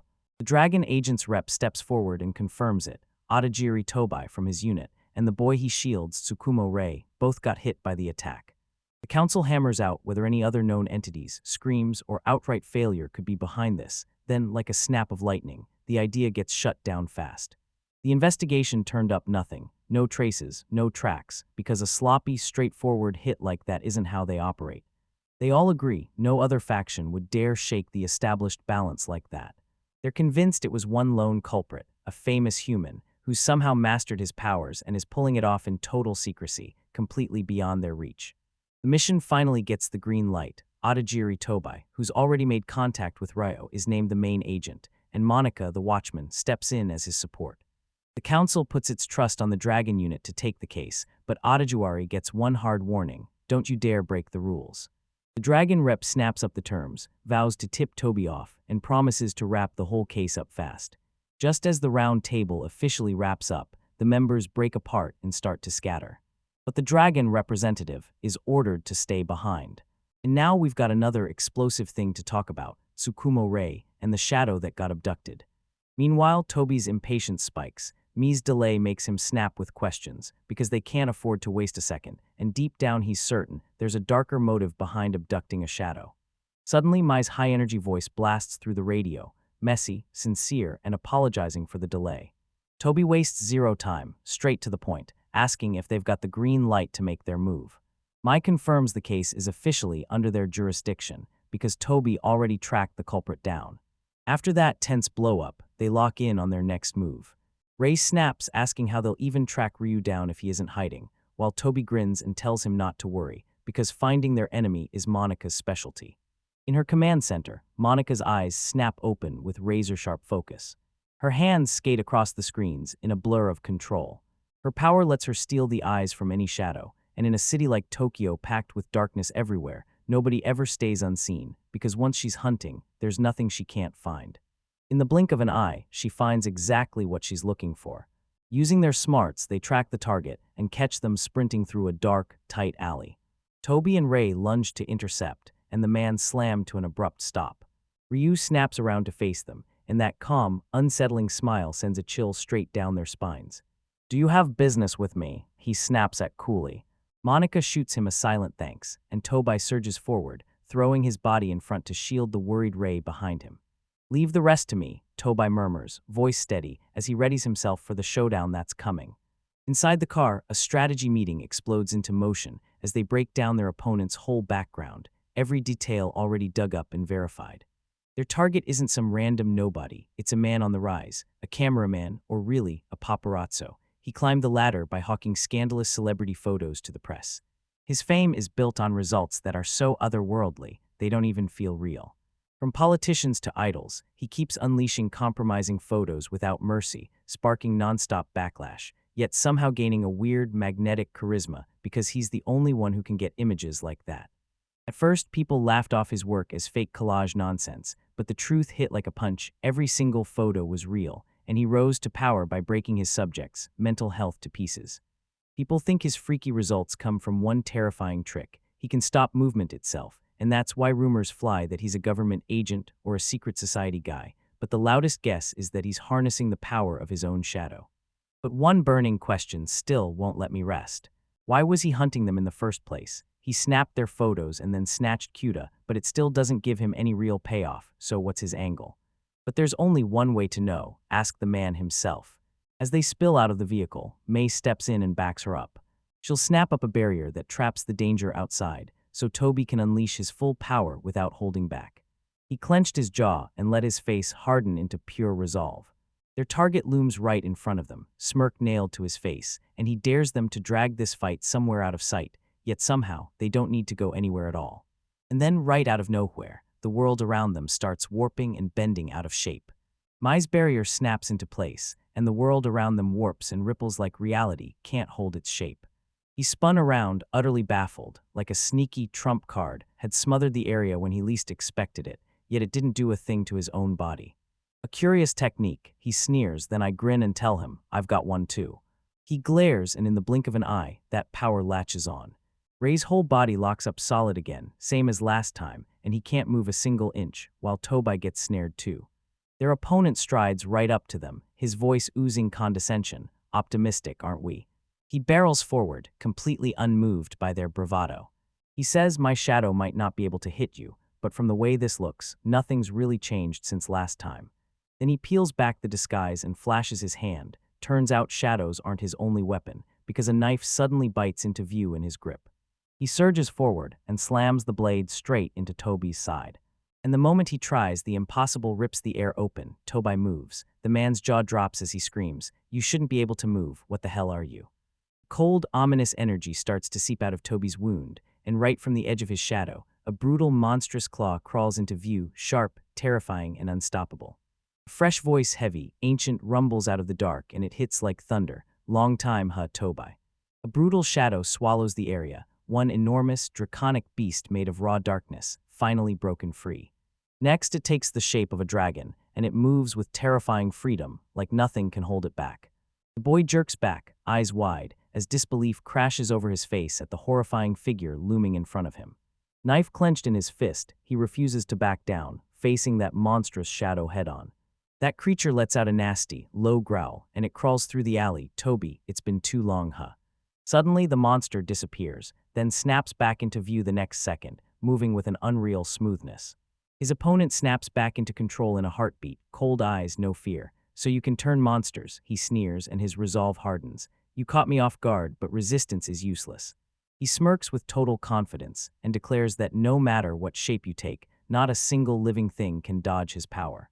Baku the shadow thing twists its body like liquid, then turns into a swirling, crushed-out void. It rockets forward like a damn arrow, then slips straight through the brick wall as if it's phasing through nothing.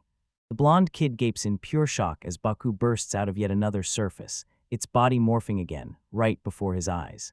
The creature rockets forward at blinding speed, carving a spinning storm of darkness that your eyes can't even make sense of. You've got no clue, huh? Baku grins and lunges at him, taunting every step. The boy barely slips out of the hit, and his knife skitters away uselessly while he's knocked completely off balance. Baku towers over him, and then he slams the truth into his chest. Your power only works through the eyes, and since I'm the Almighty, I've got none, so yeah, I'm your natural enemy. The creature leans in for the kill, grilling your opponent by attacking the one place their knowledge comes from, because that shadow power, you don't just study it, you feel it in your own heart when you finally face yourself, and that's how someone like you learns exactly what your shadows can do. A finger of pure darkness jabs at you like an accusation, so you stole that knowledge from someone else, didn't you?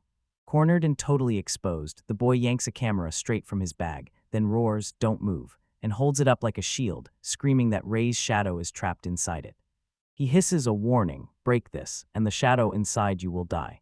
Toby's companion stares on, horrified, because Cute is in the middle of it somehow. A cruel grin flashes across the boy's face as he slams on the brakes to stop Baku by gripping his hostage. But the gambit falls apart. Right then, Baku explodes forward and buries its teeth deep into the boy's arm without a second thought. He screams in agony and pure disbelief, his mind reeling as the creature basically shrugs off its ally like it doesn't matter at all. Why, Toby's partner yells, completely thrown off, because Cute is already inside. While Baku keeps chewing, the boy's panic spikes, because he finally realizes the creature inside that camera is feeding on the same life force he has. With a sickening heave, Baku whips out a tiny creature, unharmed, and drops it hard onto the ground. It's a rescue mission, one mission to save them and bring them home. Baku said it cool as ice, "I'm not eating you." Then he leaned in and snapped, "Today's mission wasn't just to catch you, we're taking you back too." The boy freezes in shock, finally seeing how completely Sunny outplayed him. Checkmate, Sunny. Baku drops a final, razor-sharp lecture. Your downfall is trusting an ability you barely understood, and in the end, luck sprints away from anyone too lazy to put in the work.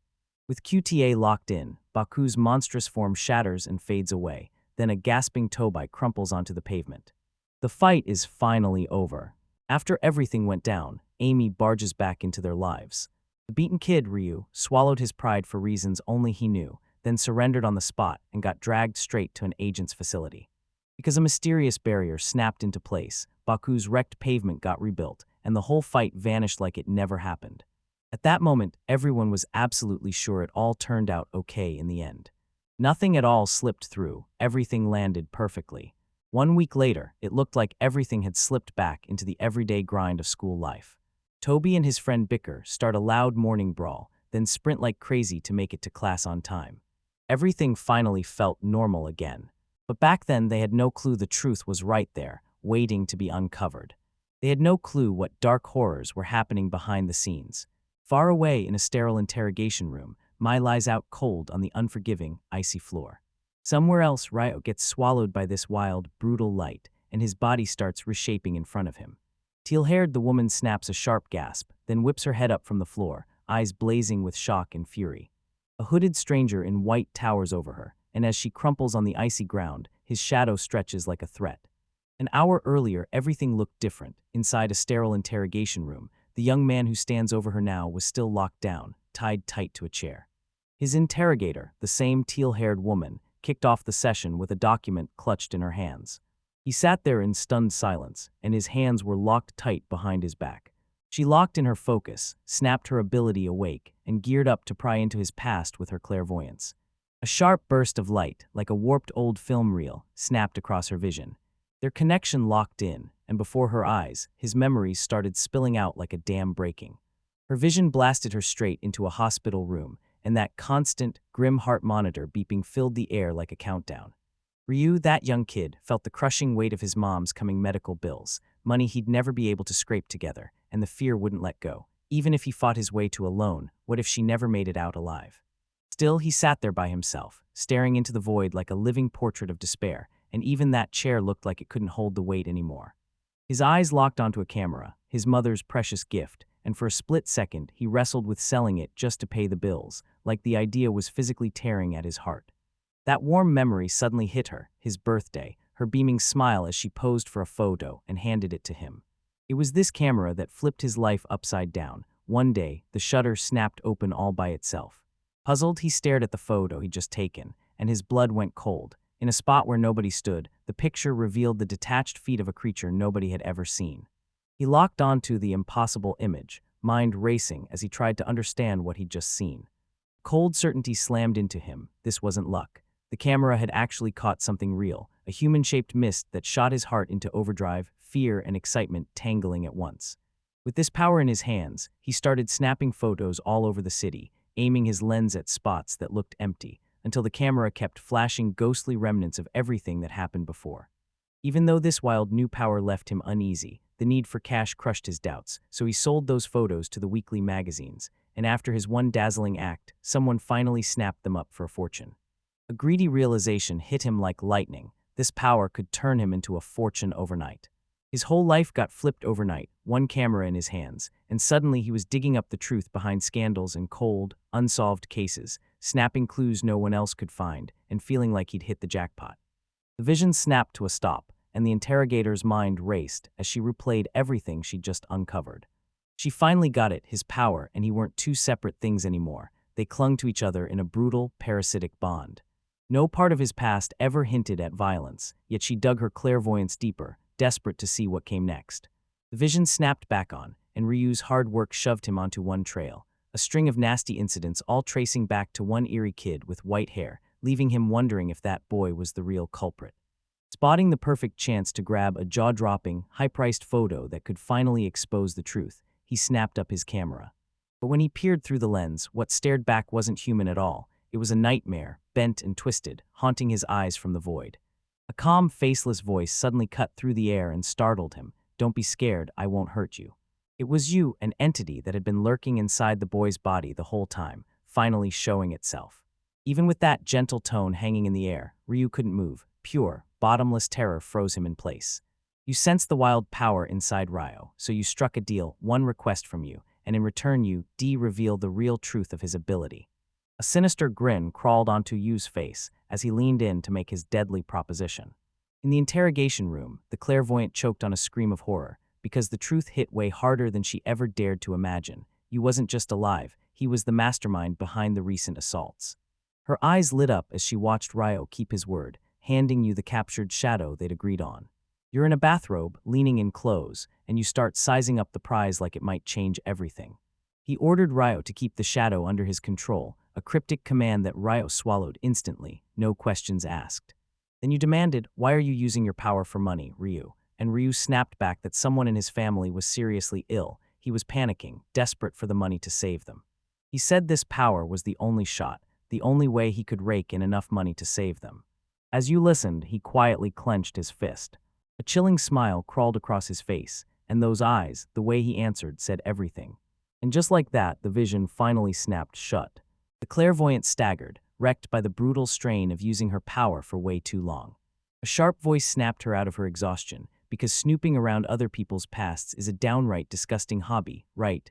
Rhea wasn't some broken captive anymore. His tone was ice cold and dripping with mockery.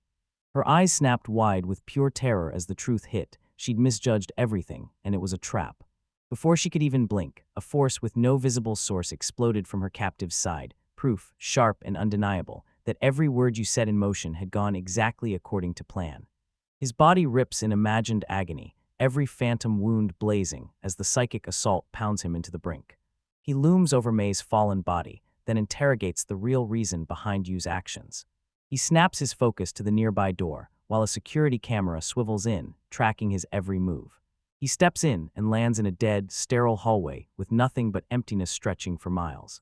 A sour unease creeps up as he trudges forward, and the corridor keeps stretching out like it'll never end. A warped reflection flickers across the shiny surface, and in the next heartbeat, he gets yanked right back to the very start. Then it hits him, horror crawls in, this path isn't straight at all, and he's trapped inside a sickening illusion.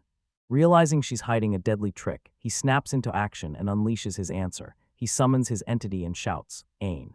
A monstrous, shadow-drenched figure rips into existence behind him, pure darkness, pure power, and it's closing in. With just one harsh command, he makes it rip her apart. The creature rockets forward, and its clawed hands slam the ground right where the woman lies. But the attack gets shut down, and he growls under his breath that this was never going to be that simple. In response to his opponent, their power erupts into a savage, slippery-looking entity that slithers into the fight. She barks a simple command, and it swallows him whole. Then it hits him hard. The place he's stuck in isn't real at all. It's a mental world made by the woman's power to dive into memories, and while she's doing it, her real body is totally wide open and defenseless. Meanwhile, in some hidden corner of the world, her allies snap into action and confirm the trap just went off. Now their security is locked, and their target is trapped, exposed, and shaking. Back in the real world, the wall beside the boy explodes inward. Amid the smoke and flying debris, a heavily armed combat unit crashes into the room like a war hurricane. They're locked in tactical gear, gripping blades in one hand and firearms in the other, ready to tear into anything that moves. The boy calmly sizes up the brand new threat, like he's already got a plan. A smug, almost cruel grin spreads across his lips as he realizes this is going to be easy. He disappears in a streak of motion, and his shadow power whips forward like a blade. The agents get hit with a total ambush. One agent whips around just in time to spot his partner, and then he's nailed from behind and dropped instantly. The boys drove through the agent's defenses with those familiar, shadowy tears. Then boom, he was silenced in an instant. He lifts the mangled helmet of his victim, and the boy coldly spits out, "First one." Elsewhere, a young man named Ray can't stop wondering where his friend vanished to. Before he can even finish thinking, the phone erupts with an urgent call that slices straight through his thoughts. On the other end, a terrified voice blurts out that their secret base is getting hit, and the caller finally drops the truth. The attacker is you. You froze, Ray's brain scrambling as the impossible news hit him. You is alive. With a feral scream, the entity hijacking the boy's body lashes out, tearing open a monstrous shadow creature and hurling it straight at the agents. A thick, inky sludge blasts out from his shoulder, and his eyes spin with pure, maddening fury. The agents snap to attention and swing their firearms up at the oncoming threat, right on the instant it closes in. They ripped into the fight, bullets screaming through the air and landing with ruthless precision on their mark, dropping the target instantly. The boy's body jolts backward, getting slammed by every brutal hit. But that black stuff just ripples again and reshapes itself, swallowing the damage like it's nothing at all. In the blink of an eye, a dark tendril whips out and blasts one of the agents in a heartbeat, fast enough to make it look impossible. The last agent stares in stunned disbelief, because his target has vanished, gone completely. A monstrous hand, dripping with living shadow, rips up from the floor right beside him. The possessed boy claws his way up out of the pool of darkness, wearing a chilling calm like it owns his face. With dread creeping in, the agent finally realizes his opponent can slip through shadows like their doors. Using the same pattern gets boring fast, doesn't it? The entity chuckles, a crooked grin tugging at his lips. "So here's my parting gift," he says. "This body, I borrowed it from that Ryu guy." His body starts to unravel, dark, shadowy sludge bubbles up and churns like it's alive, violently roiling in place. A massive serpentine nightmare of pure darkness erupts from his back, twisting and slithering as its body morphs with every coil. The agent freezes in pure shock until he sees the eye bloom inside the creature, and terror hits like a lightning strike. In a remote monitoring room, an operator snaps and screams at her coworker, "Monica, turn the monitor off." Mike complied, admitting that shutting down the feed would keep them safe, but it would also mean they'd lose sight of you for good. Elsewhere, the man clenched his jaw and admitted he'd misread everything. He never imagined the entity could take complete control of a fully infested host. In the corridor again, the last agent just stands there, totally struck still. His body won't obey, and he can't move a single inch. The entity hunkers down to strike, and out of the darkness, ravenous shadowy maws burst into view, ready to feast. He watches with icy calm as his creations devour the helpless agent in front of him. After the brutal assault, he stands in the middle of the carnage, still ravenous. His hunger won't quit. Meanwhile, in this eerie, quiet hallway, a young man answers a phone call, and boom, he's hit with the terrifying news that you somehow survived. He can't even process the truth, because the moment you died is burned into his mind, crystal clear, like he watched it happen with his own eyes. On the other end, the voice spills the horrifying truth. This power can crawl into minds like a parasite, and his plan is to use it to slip into their organization from the inside. When you trapped me, you crawled into Naga's unconscious body, then you used him as your puppet to seize control of Ryo. Ryu punched straight through his body and unlocked the door to their secret base. A young man gets the bombshell news that Mai has handed down fresh orders. He has to rush to Naga's location right away, check whether the infestation left anything behind, and stand guard in case Yu comes roaring back. A frantic voice on the phone blurted out, asking if he's coming, like it couldn't wait. "Yeah, I'm on my way," he yells, snatches his bag and bolts into a sprint. "Let's meet at the hospital where Nagi is." As he sprints, his thoughts slam into overdrive, screaming with what this revelation could mean. So you dare to infest Nagi, and now you're blitzing Mai and the others like it's nothing. He squeezes out even more effort, heart pounding, desperate to finally crack what his old friend is really hunting for. Little did he know, the answer was hiding in the wreckage he'd left behind, where a gloomy, dead-end corridor lay choked with the bodies of fallen agents. At the far end of the hall, the records room lies wrecked, papers and files scattered across a desk like a crime scene. In the pile of scattered papers, one file suddenly stands out like it's screaming for attention. Inside are the records of a young, dark-haired boy. Ray rockets forward, his mind shattered by the horrifying truth that's just been revealed. You didn't just survive, you tore into Mai and the agents too, and now you've infested Naga's body and taken hold. He yanks the infirmary door open, lungs burning as he gasps out Tobazon's name, desperate to find out what happened to Nagi. Tobson tells him Nagi isn't fully healed yet, but right now things have finally steadied. Ray fires off a question about what happened to Mai and the others, and the crushing silence that answers him says everything. The rest of the unit got obliterated, only Mai and Monica crawled out alive, and it all kicked off the moment you seized Ryu's body. On the phone, Mary lays it out. This wasn't some simple takeover. You hijacked Ryu's body just to sneak into the base. Yo, this is it. The story starts right now. Then he unleashed Ryu's power and swallowed the shadows of their whole unit. The aftermath hangs in dead silence, and there they all lie, bodies sprawled in pools of darkness, screaming just how powerful he is. She figures Yu must have slipped out already. He'd already hit every goal on his list. First, he had to gulp down shadows until he was fully healed. When they corner Tobison about the second objective, he brushes it off, but Mai sees through the lie and knows exactly what's really going on. You cracked open the investigation files and found Mutsuki Yukiko tied to Rei's missing memories. She jolts with dawning horror. Yu's probably set up a trap for Yukiko, and it's meant to nail Rei himself. Up on a rooftop high above the city, a shadowy figure stalks the skyline, glaring down at a lone building like it's about to explode. Inside, a young man is fast asleep, completely unaware that a predator is watching him from the shadows. A vicious grin cracks across the watcher's face, like he's about to unleash something terrible. He's finally tracked down Mutsuki Yukiko. The sleeping boy gets yanked straight into a nightmare, forced to relive the gut-wrenching memory of that horrific car accident. Dark tendrils snap forward, unleashing a brutal maelstrom of shadow and destruction hauled straight from his past. He locks eyes with a pair of terrified stare, and it mirrors his own fear right back at him. Yukiko jolted awake with a scream, soaked in sweat. He forces himself to breathe, chalking that brutal nightmare up to his illness. Then, without warning, he hears this eerie dripping sound, and there it is, a slick black liquid spreading across his desk, pooling like something alive. The substance swirls together into a face that greets him like it's no big deal. The liquid swirls into your exact shape, and you jerk like you've realized it, claiming this is actually your second meeting.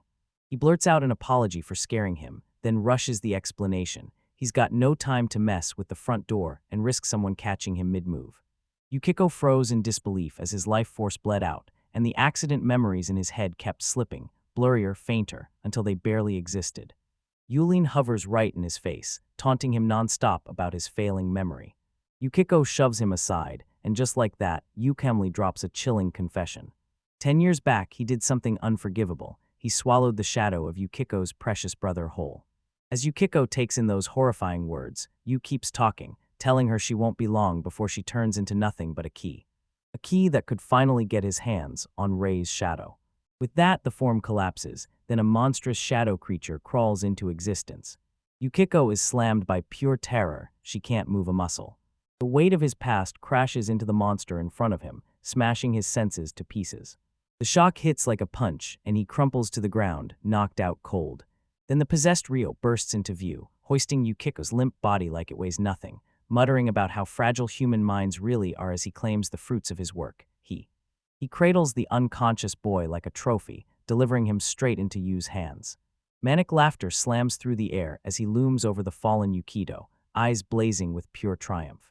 Right off those investigation files, he smirks and snaps. You were the key, Mutsuki Yukito. While the ruins of the agent's hideout still smolder, another shadow prowls through the wreckage, scanning for whoever's left. Then he holds his breath, because the woman from the interrogation was supposed to be here, and there's not a single trace of her. He can't feel her at all, and a nasty little doubt creeps in. Maybe she's got a trick up her sleeve. He decides he's out before he overstays, starts to head out. Then wham, a crushing hit slams him from behind, and he tumbles forward, stunned that anyone's still standing after the first brutal assault.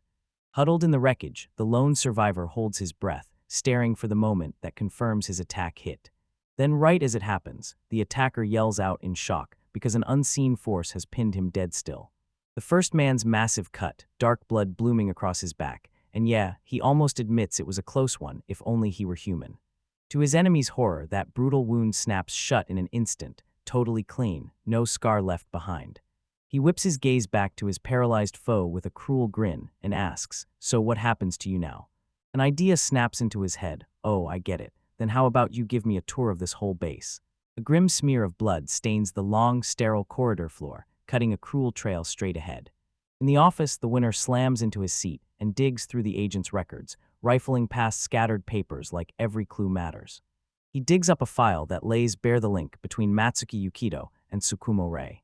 The report says the clairvoyants peered into Rei's past, and it unearthed a crash that wiped out his whole family. But there's a twist. At the wreck, someone spotted a boy who looked eerily like Yukido. Curiously, the file keeps going. Roy and Kido can't remember a thing about what happened, and even their psychic powers can't punch through the mental wall. The investigators slammed the verdict. Memory tampering was highly likely, especially with a man dressed in white they called K, and another person labeled U showing up in the mix. They said this amnesia came from empty memories, planted on purpose by the shadows, and that's where it gets terrifying. As the clues hit him, it clicks. Yukido is the only thread to what really happened that day, and now he has to be locked down. The story snaps back to Yukido, and he crumples to the ground, coughing up a thick, jet-black sludge. You drop to your knees beside him, acting worried. "What's wrong?" You pressed, then told him to talk slow. He coaxed him, pushing him to remember that day. With shaking breath, Yukido gasps out the nightmare, his brother losing control of the wheel, the brutal crash that followed, and how Reiken's parents were killed. He shakes with dread, remembering how they were supposedly killed in an instant. As the dark liquid spreads around him, a chilling thought snaps through his mind, and he fights to shove it away. Isekai'D drops like a mask, and a knowing smirk takes over. Then Reiken crawls out of that car all by himself, and the way he asks hits you like a loaded question. He tries to rein himself in, muttering that out of everyone, it's him who just talked himself into trouble. With one sharp blur of motion, he snatches the weakened Yukido and yanks him into motion. "Let's go." He yanks the boy in clothes, drops his voice to a hushed whisper, and says, "I want to chat with you a little more." In the blink of an eye, a violent whirl of shadow explodes outward from you, swallowing both of them whole. They just disappear without a trace, no warning, no sound, until the only thing left behind is one dark puddle soaking into the wooden floor. The whole room drops into eerie silence, then the curtain flutters, like the wind is whispering through that cracked-open window. A grim news alert hit. Tokyo's XX district was on edge as first-year student Natsu Yukido vanished, and police were already leaning toward a kidnapping. As the broadcast keeps rolling and confirms the police investigation is still ongoing, it hits Rei like a wave. His face freezes in horrified realization. Moments later, Toby rips into the room like a lightning strike. He shows up with grim news from Mai, his voice weighed down. Apparently they spotted trace evidence of you near Yukido's home. He throws out a thin spark of hope, saying they've got teams who can track someone from scraps like these and that they'll drag him back soon. But Rai can't stop breaking, torn up by one brutal question. Why was Yukida taken? Toby can only shrug and confess, "I don't know either," pushing Rai to hang on because all they can do right now is wait. Toby breaks the tense silence with a thought that's been gnawing at him. That's odd, isn't it? That question snaps something nasty awake in Rei's head, because the only link between Yukido and you has to be the incident Mai saw back then. If Yu's still alive and he's really behind the attack on Mai and those agents, then of course he'd go after Yuko next, so Rei can't help it. Then why won't anyone tell me what's going on? I'll answer that right now. A fresh voice slices through the tension, and Meyer appears behind them without a single sound. She confirms Rei's worst nightmare. Yu's alive, and he's hunting him, just not face to face. For example, she snaps, taking the people close to Yu hostage, and right then Yukido is the first one she locks onto. When Rei demands to know why they left him in the dark, her answer hits like a hammer, simple, cold, and final. We put your safety first. She breaks down the disaster after their final run-in with Yu. Everywhere they turned, chaos swallowed them. They had nothing to stop whatever attacks he'd cooked up, and only afterward did they realize the awful truth. Yukido was the target all along. Their whole mission was simple: keep Rei and Toby safe. Rage flaring, Ray snatches her and yells that if he'd only known, he could have warned Yukito himself. My remains are freakishly calm, because I know exactly what you're going through, Ryaiken, she says, then drops a barrage of brutal questions. What could he possibly tell Yukito? Something strange is hunting you, and even if Yukito knew, could he really fend off a foe like that? She sketches a brutal future. If Ray ditched his post to sprint to Yukito, then chances are every single one of them would have been wiped out. As Toby starts to push back against her harshness, a bunch of mice suddenly starts their phone, beep, and it blasts through the confrontation and knocks the moment off kilter. Her face changes the moment she takes the call, and she locks in, listening hard to every detail of your situation. A call slithers out of a dead, abandoned building, like it's been waiting for someone to pick up. Agents on the scene rush in and report they've found what they're sure is Yu's hideout. They suddenly can't feel him anymore, so they swear he's vanished, until they spot what he left behind. Across a grimy wall, a message is scratched in, like someone left a warning in the dirt. It's a straight-up gauntlet, an ultimatum begging them to hunt it down. Come alone and hand over Rei Tsukumo, or I'll kill the hostage on the spot, and I'm right here in the dark, waiting. Elsewhere, swallowed by that pitch-black darkness, the villain grins like he just won, certain his message landed exactly where he wanted. He whirls on the bound captive. This strange substance starts crawling over the boy's body, and you shoot him a calming look. It's okay, he'll come to meet you, and then.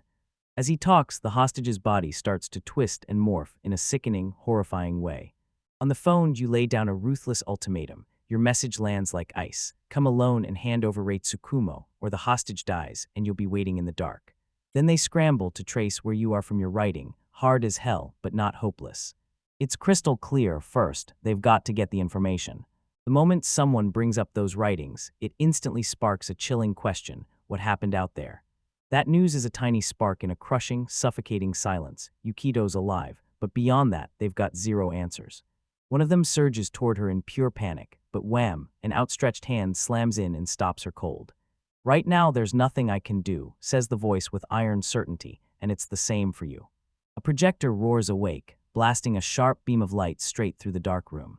It flashes a spot pulled from the clues, then reality swallows it in total, pitch-black darkness, so there's no way to pin down the exact location. From that one clue in the message, the answer clicks. By darkness, you meant the heart stratum, the alternate dimension. The theory gets confirmed fast, like instant. If this were the real world, their powers would have zeroed in on that location right away. Even with all their combined powers, they still can't find him, and that realization hits like a cold punch to the gut. The moment hits him like a ton of bricks, pure hopelessness crushing his chest. From the shadows, another crew lanes in, silently eavesdropping on every word. They catch the horrifying demand loud and clear: hand over Rei, or Yukito's life gets taken. The place itself is a nightmare. The heart stratum is right there, and it's posing a serious threat. One of them blurts, "Explain this weird world to me, right now." The heart stratum is a world unlike anything they've ever seen, packed with shadowy creatures that actually materialize out of thin air. These shadows aren't just smoke, they're forged from shattered hearts, and sometimes, because of the right twists and turns, they break through and appear early for their human host. Depending on what's going on, a shadow can either glitch out and end up hurting its own host, or team up and turn into a terrifying power-up. Rei sifts through the clues, because Kyutei isn't from here at all. He's a visitor from another world, and you're waiting for him there. He fires the one question that matters most: how do I reach it? And the answer hits him hard. The way forward is inside him, and the shortcut is right through his own shadow. He gets yanked back to the past, pitch black, and when Najikin's shadow engulfs him, he remembers exactly what happened. That was an entrance, because at the deepest level, every heart is tied together, and his creature, QTA, has one too. A sudden look of understanding lights up Rei's face. His resolve clicks into place, sharp and unshakable. So yeah, it should be easy. He'll step into that world and grab Yukito. But before he can move, a brutal warning slams down. Doing it means walking straight into an unknown trap, with zero promise that Yukito will be safe. Guilt crushes him to the core, tears pour down his face as he sobs, and then he shouts, "Because of me, Yukito is the..." The one who objected just stared at him, torn up inside, because letting Rei go alone was way too risky. The whole crew freezes in tense silence, and duty and pure uncertainty hangs thick in the air. Tell me, what on earth can they even do? A blinding flash of light erupts out of nowhere, shattering the darkness in an instant. A glowing door suddenly forms right in front of them, humming with eerie energy, daring them to step straight into the unknown. Even when they order him to rest, sleep just won't let him breathe. trouble follows him right into his dreams. Panic and purpose slam through his head. Saving Yukito means he has to ride out alone to the place where Yu is waiting, because if he even hesitates, Kyudo will be snatched by the enemy. The story cuts back to an early briefing, then a grim report slams onto the table. They couldn't find the entrance to the Heartstratum world. So they couldn't pin down your exact location. After that devastating news hit, Ray crumpled onto his bed, and the crushing weight of their failure pinned him so hard he couldn't even breathe. In the meeting room, the debate rages on as everyone scrambles to nail down Yu's location inside the deadly Heartstratum. Right in the middle of their tense conference, Mai suddenly barges in, and they're totally blindsided. She coolly shrugs off their secrecy and steps up as their leader, saying the mess is hers to handle and her duty to spell out. Then her eyes lock hard on Ray. Ray breaks down and admits his anguish. He wants to save Yukito so badly, but in the end he's trapped, helpless, and powerless in a world that's way out of reach. Mai jolts his mind with the brutal truth of what they're walking into, explaining that the Heartstratum is the Zingai's domain, where shadows hit exponentially harder than anything the human realm can throw at them. Then she drops a terrifying bombshell. Yu has likely turned into a shadow, just like the others. While most people merge and wipe out their own minds, Yu somehow keeps his consciousness intact, and that terrifying secret means something awful is coming. Mai shuts down the whole Yu is just a shadow theory from the start, because she saw him using a whole separate shadow entity. Instead of backing down, she pitches a theory that actually makes sense, and Yu seals it by forging a contract. She leans in and reveals a wild truth. Some razor-smart shadows can actually talk to humans, and then she admits she's got her own pact with one too. These contracts are a nasty deal. Some creeping shadows latch onto their host and use them like a weapon to line their own pockets. While a shadow usually just mirrors the host's heart, trapped, silent, and powerless to fight against what they want. If a host willingly hands over their heart, they can merge with their shadow and stay fully awake, but once they do, it's a one-way deal, an irreversible price they can never undo. That's what they call a contract, pure madness, a choice no sane person would ever make, because it screams that his goal is so vital he'd toss away his own humanity just to reach it. Mai ends her theory with the most terrifying part, so to pull off his objective, you'll almost certainly have to eat Kyuta. A thick, crushing silence drops over the whole room. She lands the final, merciless strike, and at this point, Yukito might already be gone. She flat out admits it. As brutal as it sounds, they might have to give up on him. Shadow Ray's composure cracks wide open. "Give up," he whispers, like he can't even believe what's happening. Back in his room, the conversation keeps replaying in his head, but then his resolve claws deeper. He won't let go of Yukito, and he won't abandon Kyuta either. Outside his door, Mai and Toby stayed on guard, dead sure sleep wouldn't touch him tonight. Toby blurts out how Yu's obsession with Kyuta feels strangely specific, and Mai shoots back that she's got a hunch, because when she snooped into Ray's past, she felt a power crawling out of his shadow, way stronger than anything she's ever seen. So she figures this is it, the kind of power you'd crave so badly you'd toss away your own humanity without even blinking. Toby locks onto the shut door, and one crushing question slams into his head. "Ray, what are you really?" Then something in Ray snaps, an impossible anomaly ripping through his body as he clutches his chest and wheezes for breath. A wave of pure confusion crashes over him. His heart detonates in his chest, and his body burns from the inside, like it's about to melt away completely. His eyes snap wide open in pure panic. He jerks upright with a sharp cry, then slams both hands onto the desk in front of him. He wakes up and realizes he didn't land in the hideout at all. He's in this eerily familiar, totally empty classroom. Confusion crashes over him as he fires off questions about his sudden relocation. Suddenly, a thunderous slam blasts through the room. Something crashes into the window with a brutal impact. Tiny, gelatinous shadows start phasing into the classroom. He whips his head toward the window and freezes. There, in the pitch black, a gigantic creature's grotesque eye stares straight back at him. Even though this place feels familiar, there's not a soul in sight, just that suffocating, monster-stamped aura closing in around him. The terrifying truth hits him in the chest. He's in the Heartstratum, the place where those creatures actually live. If this is real, then you and Yukito have to be here too. The powerlessness slams into him. He can't do a damn thing alone. Then, right when it feels hopeless, a faint, familiar cry slices through the silence. He whips his head around in panic, but QTA, his companion, is nowhere to be found. That sound hits again, and this time it clicks. It's a call, a summons meant for only him. He doesn't even hesitate. He launches into a full sprint. He rockets down the sterile, echoing hallway, chasing the sound like it's pulling him by the soul. It feels like something's steering him on, pulling him step by step toward a mystery he can't even see yet. The trail yanks him out of the school and shoves him into a cramped, pitch-dark alleyway. More shadows creep from the corners, their cold eyes locking onto him the moment he steps by. He knows he can't win if they strike, but the idea of Yukido getting grabbed and held hostage in this world drives him forward, and he can't stop now.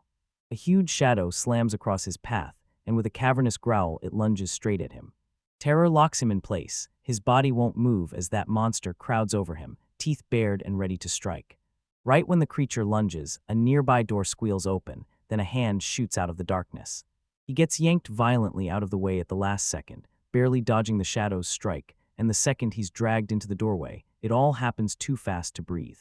A calm voice leans in and asks, "Are you okay?" Frozen in shock, he cranes his neck and realizes it isn't some creature from this world at all. It's a sharp, well-dressed man standing there.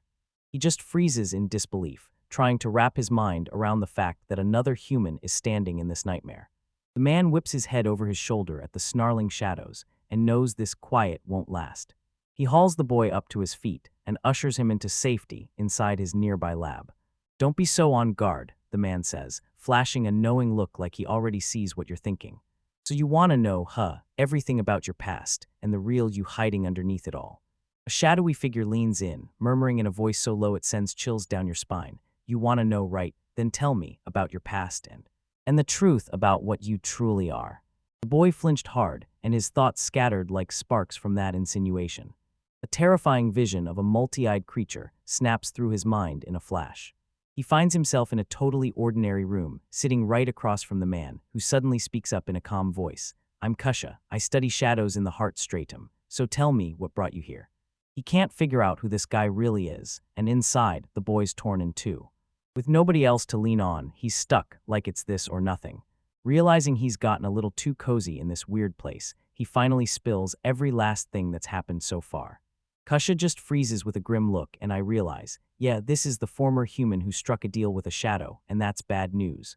Then I remember I heard someone been trespassing into the heart stratum, and my gut screams it could be the same person. He leans back, eyes sharpening as he reads every move, so he picked the heart stratum to drop the hostage like a trap. That's straight up dirty. And if your version is true, then there's only one play left. Desperate, the boy lunges forward. "Please, I need an answer. I'll do anything." And Kusha's stare slices straight through him as she smirks. "It all comes down to how hard you're willing to fight." He jabs a finger straight at the boy. The heart stratum gladly swallows a shadow, and if you seal a contract with one, people say your power shoots past exceptional and becomes something truly wild. The boy snaps back, mind racing through that brutal warning, because I was told the host who makes a contract can never become human again. Kusha's logic is ironclad. The guy you're chasing already signed, so you'll have to sign too if you want to outmatch him. Yeah, that's the rule if you're an ordinary human, but not in your case. Wait, what do you mean? The boy blurts, totally lost. Then Kusha drops a truth that hits like a punch. You're not human, not in the real, purest sense. Suddenly the room splits and crumbles around them. Then Kusha's voice cuts through as he dissolves into shadow, telling him, "That won't have to be your fate. I've said what I needed. Fear not, boy." When the floor crumbles, Kusha's voice booms through the collapsing void, and you've got one shot to rewind it all. "So yeah, you'd come back. After all, you're the one the shadows picked, and I can't wait to see it." The boy jolts awake with a scream, staring at his own bed like it's a nightmare, because it felt like a dream, but somehow it was painfully, terrifyingly real. He jolts upright, grips the sheets tight, and can't stop wondering if that conversation was real or just a dream. And his little companion lets out a sharp cry. Just like that, his worst fears get confirmed. "It's hit right," he mumbles it under his breath, like he can't believe it. Just as he starts to rise, a voice slices through the silence. "I slept like a rock, and right as I was about to wake you up, boom, your time was next." He whips around, and there's Rai, frozen in the doorway, and it looks like you've been out cold for ages. The boy is totally stunned, and all he can manage is a soft, shaky little sound. Alone at the bottom of the abyss, Ray plummets down a twisting staircase, and with every step, his resolve hardens like steel. There's zero choice here, no way out. The only road forward is to swallow those demands, and the whole crew agrees, grim as it gets. Mike confirms just how bad things are, saying Ray's assessment is dead on. She admits it's maddening, but the only escape is this: Ray has to forge a contract. When Toby starts questioning what any of this is *for*, Mai snaps the truth into place. This ritual isn't just magic, it's a binding contract that forces the shadow and the host's consciousness to fuse into one. Usually you'd need serious training to stop shadow corrosion, but they're out of time, so they have no choice. Shove the host into a near-death state, a method so dangerous it's basically suicide. The words slam into the air and won't let go. With pure, aching regret etched across her face, Mai makes a ruthless demand. Next, she grabs Ray's attention and dares him to let you kill him. Ray steps up without hesitation and grabs the two things handed to him, an ore necklace and a specialized dagger. The ore turns into a signal beacon, letting Mai and the others lock onto his location deep in the heart stratum, and that dagger. It's a one-of-a-kind weapon that can carve out fatal wounds on the shadows. Ray locks in the plan. He'll pretend to go along with their demands, then slip straight into the heart stratum. After they confirm Yukido's safe, the others blast Ore's signal to lock onto his exact spot. Then Tobai strikes with a surprise attack before he even has time to react. In the critical moment, Ray has to grip that dagger, fight back, then let you kill him. That near-death blast is the spark he needs. He'll forge a contract with his shadow, Kyutei, and together they'll team up with the others to finally take you down. It's a hope so fragile, it could snap like a spider's thread. Still, with no other way out, Ray has to bet it all on this tiny chance that it might work. He slams into a doorway, every muscle screaming as he steps through, and into the unknown. Kita slams the truth into his head. There's no turning back now, it's too late. With the dagger gripped hard, they surge ahead without hesitation. Meanwhile, Toby gets the signal, and his heart instantly starts racing. My fires offer instructions. Ray has slipped into the heart stratum, and Toby has to stay on standby until Mai tells him to hit the engage button. Toby fidgets, then blurts out, "Are you sure this is the only way?" With a faint, somber smile, Mai quietly hands him the rest of the mission. Ray suddenly finds himself drifting into a pitch-black void where nothing makes sense. He lurches ahead until, out of the black, one blazing doorway finally flickers into existence, the entrance. He lunges for the handle, tightening his grip and bracing like his life depends on it. The moment the door swings open, blinding light blasts out, and he throws up his hands to shield his eyes. He doesn't slip into some alien realm at all. He strides right through a hallway he's already seen 1,000 times. He gets hauled right onto the grounds of his own house. After pacing for a while, a terrifying realization slams into him. In his panic, he never even stopped to ask Mai how he was supposed to find you. Right when he's about to head for school, a black cat suddenly slinks into view in front of him. Ray spots it immediately. There's no doubt that Shadow is the exact one.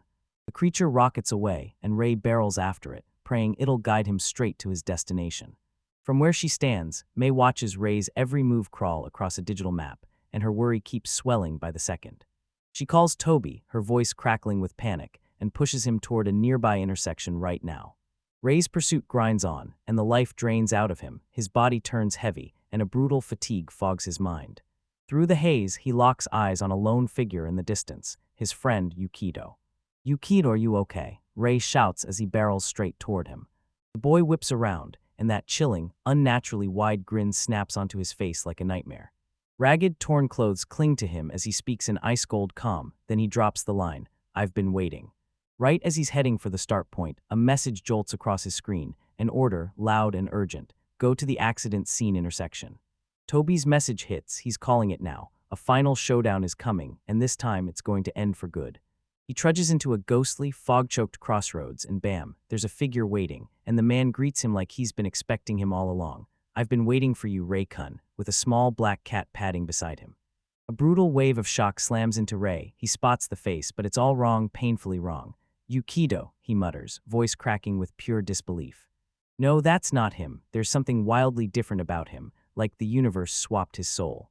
"Enough games, Ray," he snaps, trembling with pure rage and fear. "Where's Yukido?" The shadows ripple and contort, and then a monstrous fox-like thing bears a sinister grin.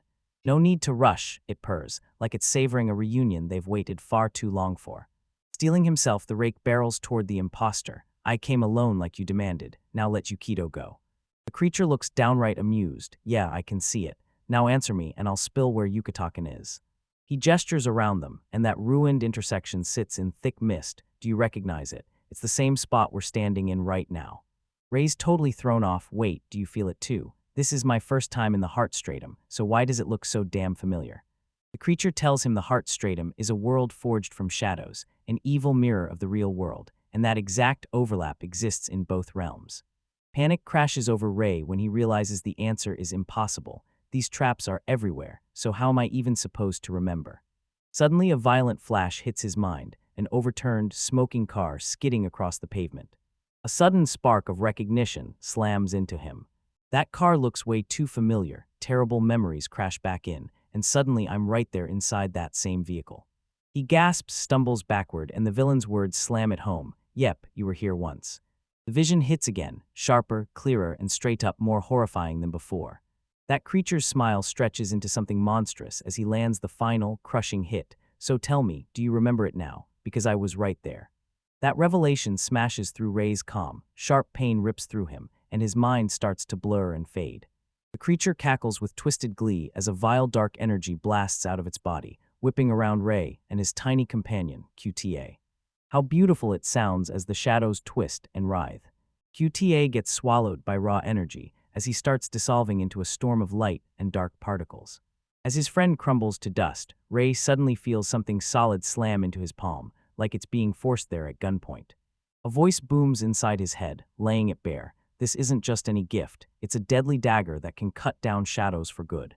Right then, clarity slices through his agony, telling him exactly what to do, so he surges forward and drives the blade straight into the shadowy monster. The creature screams in agony, stunned it's actually happening. Ray drives the dagger deeper, and grim determination hardens across his face. The blade hums with a faint, eerie glow as its power surges straight through the villain's body.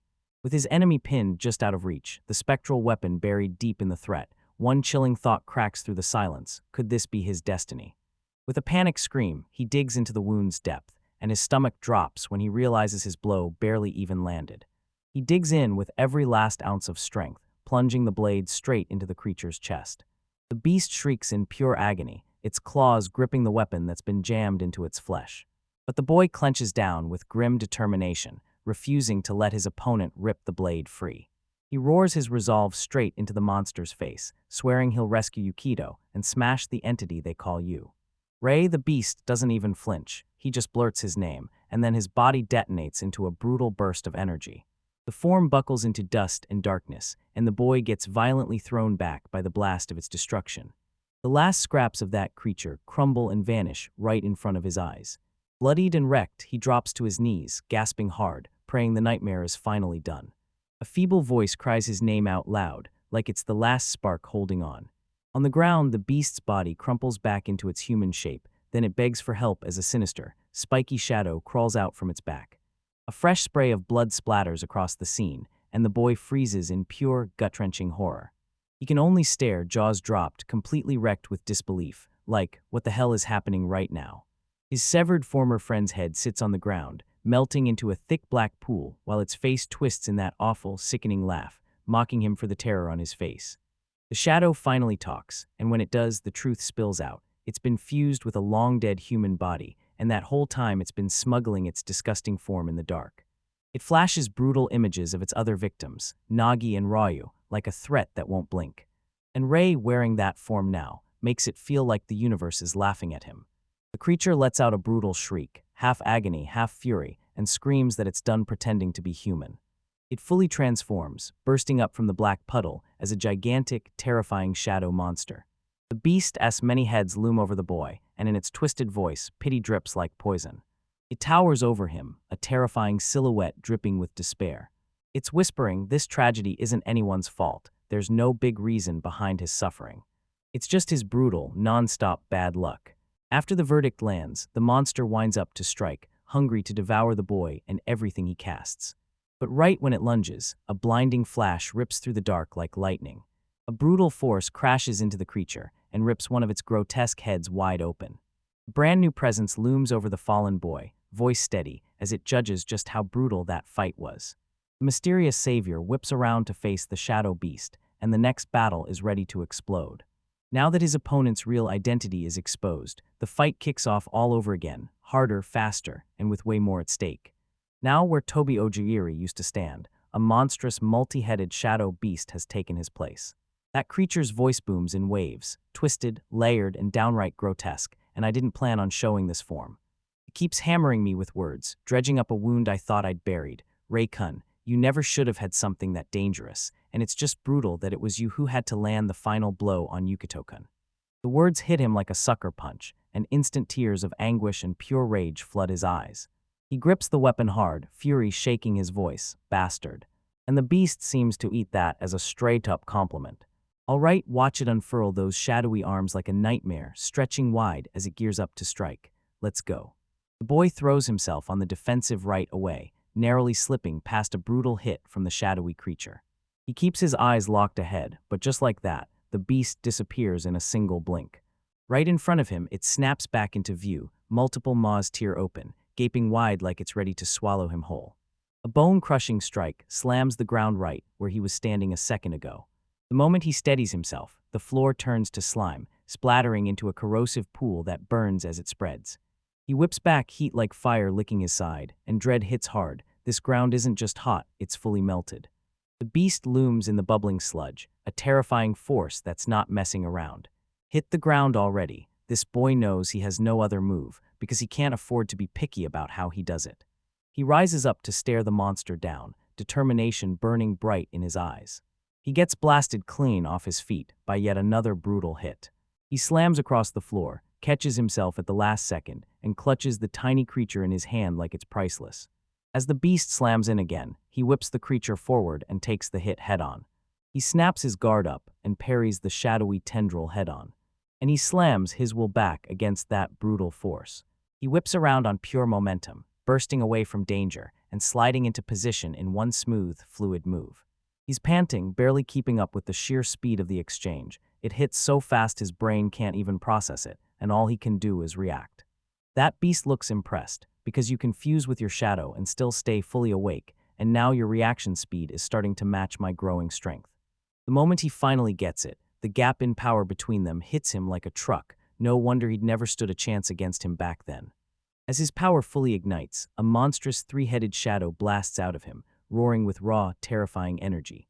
Tobai's eyes widened in pure terror as he clocked the danger hitting right away. One brutal strike from the beast instantly melted the heart stratum's ground itself, proving just how unstoppable its power really was. You pull out a calm voice and admit it, your intuition is sharp. That's right, my power is poison. Any shadow that dares to touch me. Before Toby can even finish his move, his shadow beast explodes forward, then gets instantly corroded on contact, melting away like it just got hit by brutal acid.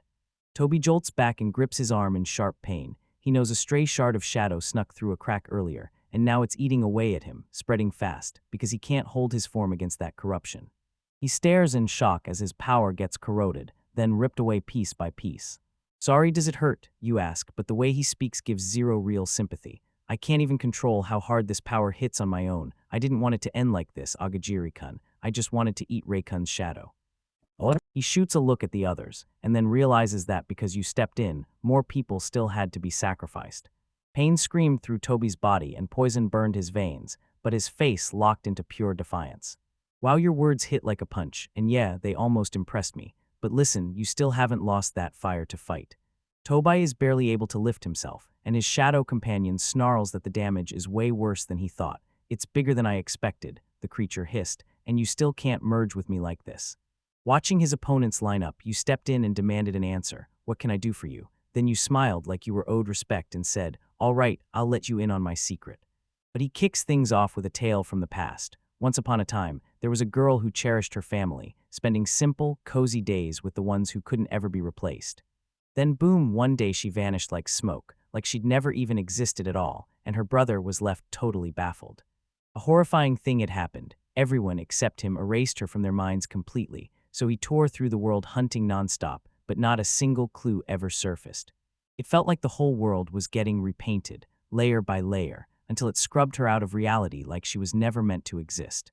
Then when despair swallowed him whole, that's when fate finally hit, he found it. A terrifying creature slipped out of the shadows, and you could feel its presence before you even saw it. He froze when it actually spoke to him, panic screaming, am I losing my mind? But right then, another gut feeling hit him. That eerie presence somehow tied itself to his sister's vanishing.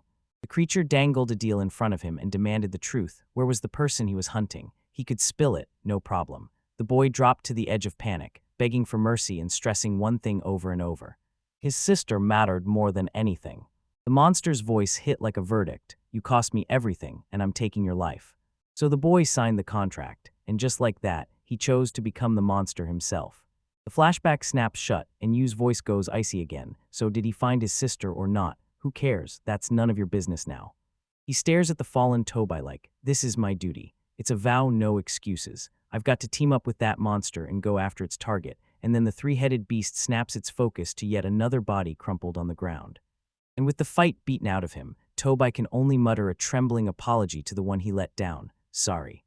The beast's central head hangs over its prey, and that hungry grin stretches wider and wider like it's about to strike. Well then, now that we've finished chatting. I'm taking it. With Ray cornered and breathing hard, the monster lunges in like it's about to steal the win, right now. Once the talking ends, the boy bares his teeth and growls, all right, then I'm taking it. He lunges ahead, his shadowy blade whistling through the air as he storms straight at the monstrous thing. But then a vicious, sharp pain yanks through him. He gasps and snaps out in raw frustration. The poison floods his veins, wrecking every command his body tries to obey. To his total shock, the target crumbled into a shapeless shadow the instant he struck, leaving his attack with absolutely nowhere to land. Darkness slams back into the air above him, swirling and snapping together until it reshapes into a way worse three-headed monster. As things spiral out of control, another creature bolts. Then its master realizes they have to sprint after it, right now, before it's gone. A cat-like monster looms over the fallen boy and slams him to the ground, then stares down, weighing its next move. Should it treat him like a sacrifice or devour him now, and decides to eat only him for now. A shadowy hand clamped onto the boy's hair, ripping his head back with ruthless strength. Right then, a tired but stubborn Ray emerges, clutching a tiny, pale, doll-like thing. With a desperate scream, he heaves the ball straight at the monster, pinning his companion in place. The boy's eyes blow wide as the thing streaks by, and he erupts, screaming his ally's name, Re. The tiny figure slams into the shadowy beast, and it hits like a thunderclap. With his goal finally in hand, he just stands there, staring into the abyss he made, and the outcome turns out to be the worst possible. His shadows have transformed into monstrous hounds, and they've already pulled off the hunt, hiding their prey from him. He grits his teeth through pure anguish, and his own name slips out as a strained whisper. Paralyzed on the spot, he can only stare as Yukido, Tobai Monica, and might get dragged into a spiraling storm of darkness. His body won't obey, and there's nothing he can do to stop it. QTA, the tiny creature, fires off one last, heartbreaking apology, right before the void yanks it in two. Back in the control room, an operator shoots out a grim warning. Ray Kun's vitals just vanished off the monitor. As Mai stares in pure confusion, Monica flashes a triumphant grin and drops a chilling truth right in her face. This was the plan from the very start.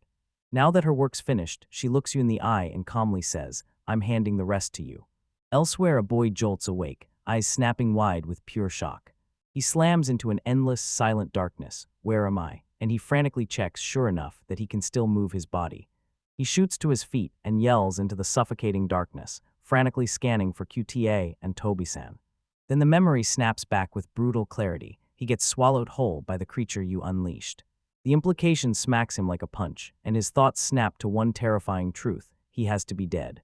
Yeah, but his condition breaks every afterlife rule those stories brag about. His clothes stay the same, and his body doesn't fade into nothing. It's solid, opaque, and real. Right before he can even think, an invisible force hurls him. Slam. The darkness rips apart, and in a flash, he's standing amid a raging wasteland of fire, smoke, and ruin.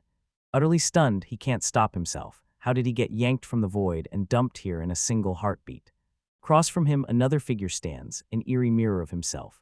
Then his doppelganger starts to bleed out a terrifying shadow, packed with too many eyes, and it twists into a violent, chaotic mass of darkness. That creature's voice keeps slamming through his thoughts, and right now, we finally meet it. It's been waiting for him right here the whole time, so when he finally sees it, he's trapped in pure horror, freezing in terror, unable to tell whether this is real life or a waking nightmare. In a wasteland of flames, the boy finally locks eyes with a twisted reflection of himself, and that reflection drags him straight into his own past. He's on his knees in front of this ghostly figure, and his own body spits out dark, shapeless energy tendrils that coil and writhe like something alive. His voice cracks with pure disbelief as he addresses the apparition. I never imagined I'd meet you like this. He grapples with what's happening to him, whispering, so this is what this form means. The other self snaps him into the grim truth. He's already dead, and yet he still walks around like life never let him go. The boy flinches in terror, blurting out, "Am I really seeing you from the afterlife?" While the other version stays ice calm and says, "Yeah, I died, but it went exactly as planned." A sudden click hits him as he remembers that earlier warning. Oh, so that's what my San was talking about. Clutching his chest, he steels his nerves and locks in his purpose. Yeah, I'm here to sign that contract. His older past self slams the question like a warning sign, "Are you sure?" and says this contract is an unbreakable pact that will rip away his humanity forever. The boy swallows his fate and admits the truth. He was never truly human from the very start. His counterpart nods in agreement, admitting, "Yeah, that's the truth, but we've got too much to cover and not enough time." "But you're in a hurry, aren't you?" A quiet, wordless connection snaps into place between them, then the figure finally says, "Well then." Without a shred of warning, the apparition rams its hand straight into the boy's chest. That hit is brutal. Dark power surges and rips from one to the other like a lightning strike. "I'm handing this to you." The voice thunders, then Shadowendrill's rupt fires from the wound, swallowing him whole. "Now, let's charge forward together." An agonizing scream tears out of the boy as that massive power swallows him whole. A tidal wave of shattered memories crashes into his head, each one a fresh slice of agony, until he remembers that desperate plea, the contract forged to save his friend, and the promise that they'd march forward together. But that memory's ruined, raw, unbearable pain surges through him, and the past comes back like a ghost, clawing at his soul. A mysterious voice boomed from the deep chambers of his mind, laying out the pact, an eerie deal between a human and a shadow, where something from the heart stratum crashed into his soul and stole the face of his very spirit. He relives the blistering instant the shadow slid into his body, then a scream ripped straight out of his throat. Broken snippets of voices slam across his mind. Mai asks, straight up, if her request is okay, like she's going to let herself kill him. Then a young guy steps in and says, "I'm Yukido Matsuki." Faces he should have recognized flashed across his eyes for a split second, then vanished like they'd never been there. Alliance vows and promises of protection crash together with heartbreaking goodbyes, and suddenly his past turns into one wild, tangled mess. He remembers how it all started, the cooperative bond forming, and can't stop wondering if he'll ever get to see anyone again. Overwhelmed, his thoughts spiral out of control. He can't even remember why, so he shouts for his parents and for you, desperate for answers, and then the name Q flashes up, revealed as his own heart, but the truth gives him zero comfort, just a fresh wave of confusion. In the middle of that total mental meltdown, a cool, creepy presence finally shows up and tells the boy, point blank, not to be afraid. Then the man drops a bombshell. You're not human at your core, not even close. The protagonist stares at a figure looming in front of his younger self, and the whole scene feels twisted, like it belongs to someone else. "I'm taking your memories, right now," the man growls, daring you to stop him. He rests a hand on the young boy's head, his voice dropping to a gentle whisper, "Don't hate me, it's for your own good. And when you're ready, I swear we'll meet again." With a single sentence, his charm cracks, and the memories get locked up forever. As the vision shatters, he gets yanked straight back into the brutal, no-holds-barred reality of the fight. That shadow creature sneers at him, laughing at every battered bruise.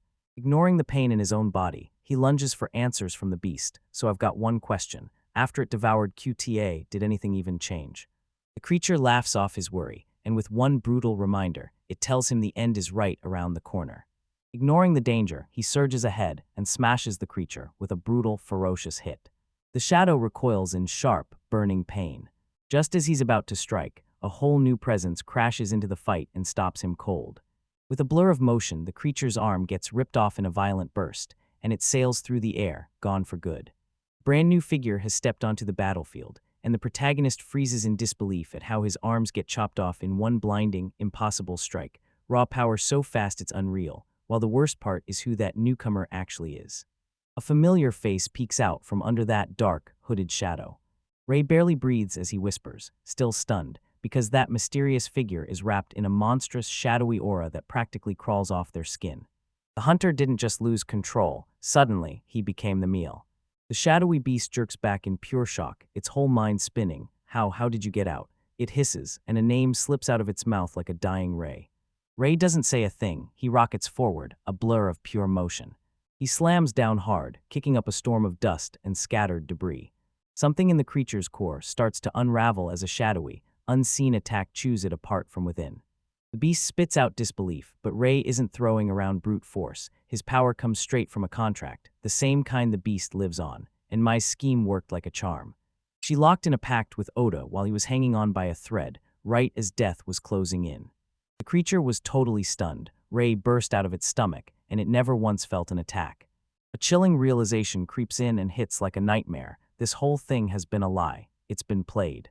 Still, it rips through the air in defiance, screaming, furious and unbreakable, that it'll never be beaten. But those threats hit nothing but air. A crushing hit lands with a sickening thud, and Oda just freezes, stunned tears spilling as he blurts out Rai's name. The creature staggers, badly hurt and completely lost, as if it's fighting to remember where it is. In the blink of an eye, Ray is up on its back, right on top, so fast even Oda's eyes can't keep up. So yeah, my power is messing with a person's mind and breaking their consciousness. Ray says it cool as a joke, brushing off that beast's earlier brag like it's nothing. He rips open his true power, and boom, a blazing pillar of light erupts. A blinding blast erupts and swallows the monster whole. The light erupts, ripping the creature's body apart.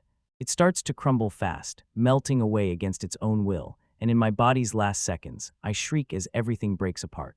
From a safe distance, a man in a lab coat stares at the wreckage in stunned silence. Then he blurts out, "This is insane." He strides up to the battered Oda, slumped in the wreckage like it swallowed him whole, and the man just has to say, "Yeah, it's unbelievable, right?" His downfall hits because he never spills his real plan to the host, and worst of all, he totally misreads how strong his prey is. Oda, stunned and fed up with the surprise lecture, snaps back and demands to know who the heck this stranger really is. Ray's question dies mid-sentence when he suddenly drops to the ground. Oda snaps into action, yelling as he rushes to his side. He desperately shakes his fallen comrade, trying to bring him back. "That mysterious guy just watched you for a moment, then spoke, his voice dripping with understanding. You said Origin a second ago, didn't you? That's why you went straight for him." He flashes Oda a knowing grin, like he's already read your mind, and yeah, you catch on fast. "All right, back to the real world," he says, pushing forward to lay it all out. Ray Kun's destiny, why he was marked in the first place, and the whole truth behind the origin. With a sly grin, the man leans in and promises he'll finally spill the truth. He's about to lay it all on the table, every detail about a boy named Ray and the destiny that locks them together. Then the memory hits, an agonizing flashback of young Ray, all frail and weak, coughing up blood while another kid scrambles to prop him up, terrified he'll fall apart. Their companion storms toward them in pure panic, but it's already too late. From Rai, a dark, violent energy detonates, and suddenly the whole world erupts into chaos. With a grim face, the man relived it, the first time he'd ever seen a deal get slammed with that kind of brutal rejection, even though the contract had looked like a sure win right up until it blew up in his hands. He strode up to the boys, demanded to know what was going on, and then decided he'd be the one to take control of that ticking, volatile mess. He rushed in to steady the kid as everything started to fall apart. The story snaps to a cold, empty quorum. Ray is left there by himself, and the past hangs in the air like a brutal shadow. He stays perfectly still, face frozen and unreadable. Then that door handle click shatters the silence. The guy from that flashback bursts in, and right behind him is this tiny little creature. Kusha, the black serpentine spirit, darts up and asks if Ray's okay, and the man quickly reassures it that Ray's condition is stable. Kusha pushes harder, demanding to know where that origin story even came from, the one he teased earlier. The man nods and promises the truth, then drops a jaw-dropping secret. Ray is a descendant of the Hito-Hain, the origin clan that rules the Heart Stratum. Kusha's name hits like a punch to the gut. It shocks everyone who hears it. The man breaks down this secret world, saying the Heart Stratum is a lurking realm hiding in reality's shadow, born the very first time living beings learned to be conscious. He slams up a chart of the clans and proves it. Hito-Hain is the deadliest power of every origin that's ever existed since the dawn of time. He keeps going, saying every single member of the Hito-Hain is born with an insane power, and the gift and raise is one of the rarest treasures of them all. And get this gift was the power to resurrect, a legendary ability so rare people thought it had completely disappeared from the world. The whole clan erupted with joy when this power came back to them, so they named the kid Ray, a name only the true heirs of it ever got to carry. But the celebration didn't last. Then disaster hit when Ray's real-world body got attacked. The Hito-Hain dragged him in to intervene, and when he finally arrived, he spotted Ray there, plus another kid by the name of Yu. Yu somehow didn't notice Ray's real identity at all, while his shadow double held the truth in his hands and refused to let it slip. Seeing his opening, the man yanked Yu out of there, and then, so the secret couldn't leak, he wiped Ray's memories of what happened. He did it for one brutal reason. If Ray's power ever got out of control, it would have crashed straight into disaster. He lays it all on the table. He chased me off, wiped Ray Khan's memories, and took drastic measures just to keep that power from spiraling out of control. A vile, corrupting energy pours off the boy like a warning sign, and it screams that those fake memories were planted in him. Dark tendrils whip out of the boy, snapping straight at the man, who just stands there, unshaken by every hit. A sinister power surges in, trying to crush him under its weight. Still, the man stays icy calm, watching the boy's rage explode with no brakes. A shadowy appendage rips straight through his abdomen, yet it somehow doesn't even slow him down, leaving the boy stunned as he scrambles to figure out why the attack is failing. Rage scorching his chest, he gathers every ounce of power and slams his attack again, refusing to let it fail. Once again, the attack tears through the man's body like it's not even there, leaving him unharmed. The boy crumples to the ground, all his strength gone, his body flat out, refusing to move. The man drops to his knees beside him, wearing pure sorrow, and whispers, "I'll have you rest for a while until you're ready to face your destiny." The scene snaps open on a cloaked figure, staring back at old memories, and he can't shake the feeling that something's off. Cutia is way too immature to be casting a shadow, its growth lagging behind even the average high school kid. The man finally admits it was a brutal choice, because he knew a shadow never grows in isolation. It's tied to its host's memories, thread by intimate thread. He snaps back that it was a straight order from the Hill Hain. Then he performs the operation on Ray Khan to stop his shadow from taking shape, holding it back until his body is finally strong enough to survive the sheer power. Another kid who just witnessed the truth snaps, "Show me everything. If you really saw it all, help me. There's still a chance to save him." His voice trembles with pure anguish as he blurts, "I don't know what you're going through, but with all this going down, Yukito is dead, and so am I." The man's face twists, confusion hits hard. "Wait, you interrupt me, I just said that." Then he slams out a jaw-dropping declaration and jabs a finger like a judge. Ray Khan's power is resurrection. Everyone else freezes, eyes wide, brains scrambling to understand what this really means, because if that kind of power gets unleashed at full strength, the future is straight-up mind-blowing. The man snaps off the thought and locks onto the danger right in front of him, telling us with a grim edge, "We've got to settle this." His eyes lock onto a nightmarish monster, an enormous, swirling storm of darkness and writhing tentacles, crowned with one unblinking eye staring straight back. A grotesque monster towers over the building, and you can practically feel the disaster about to explode.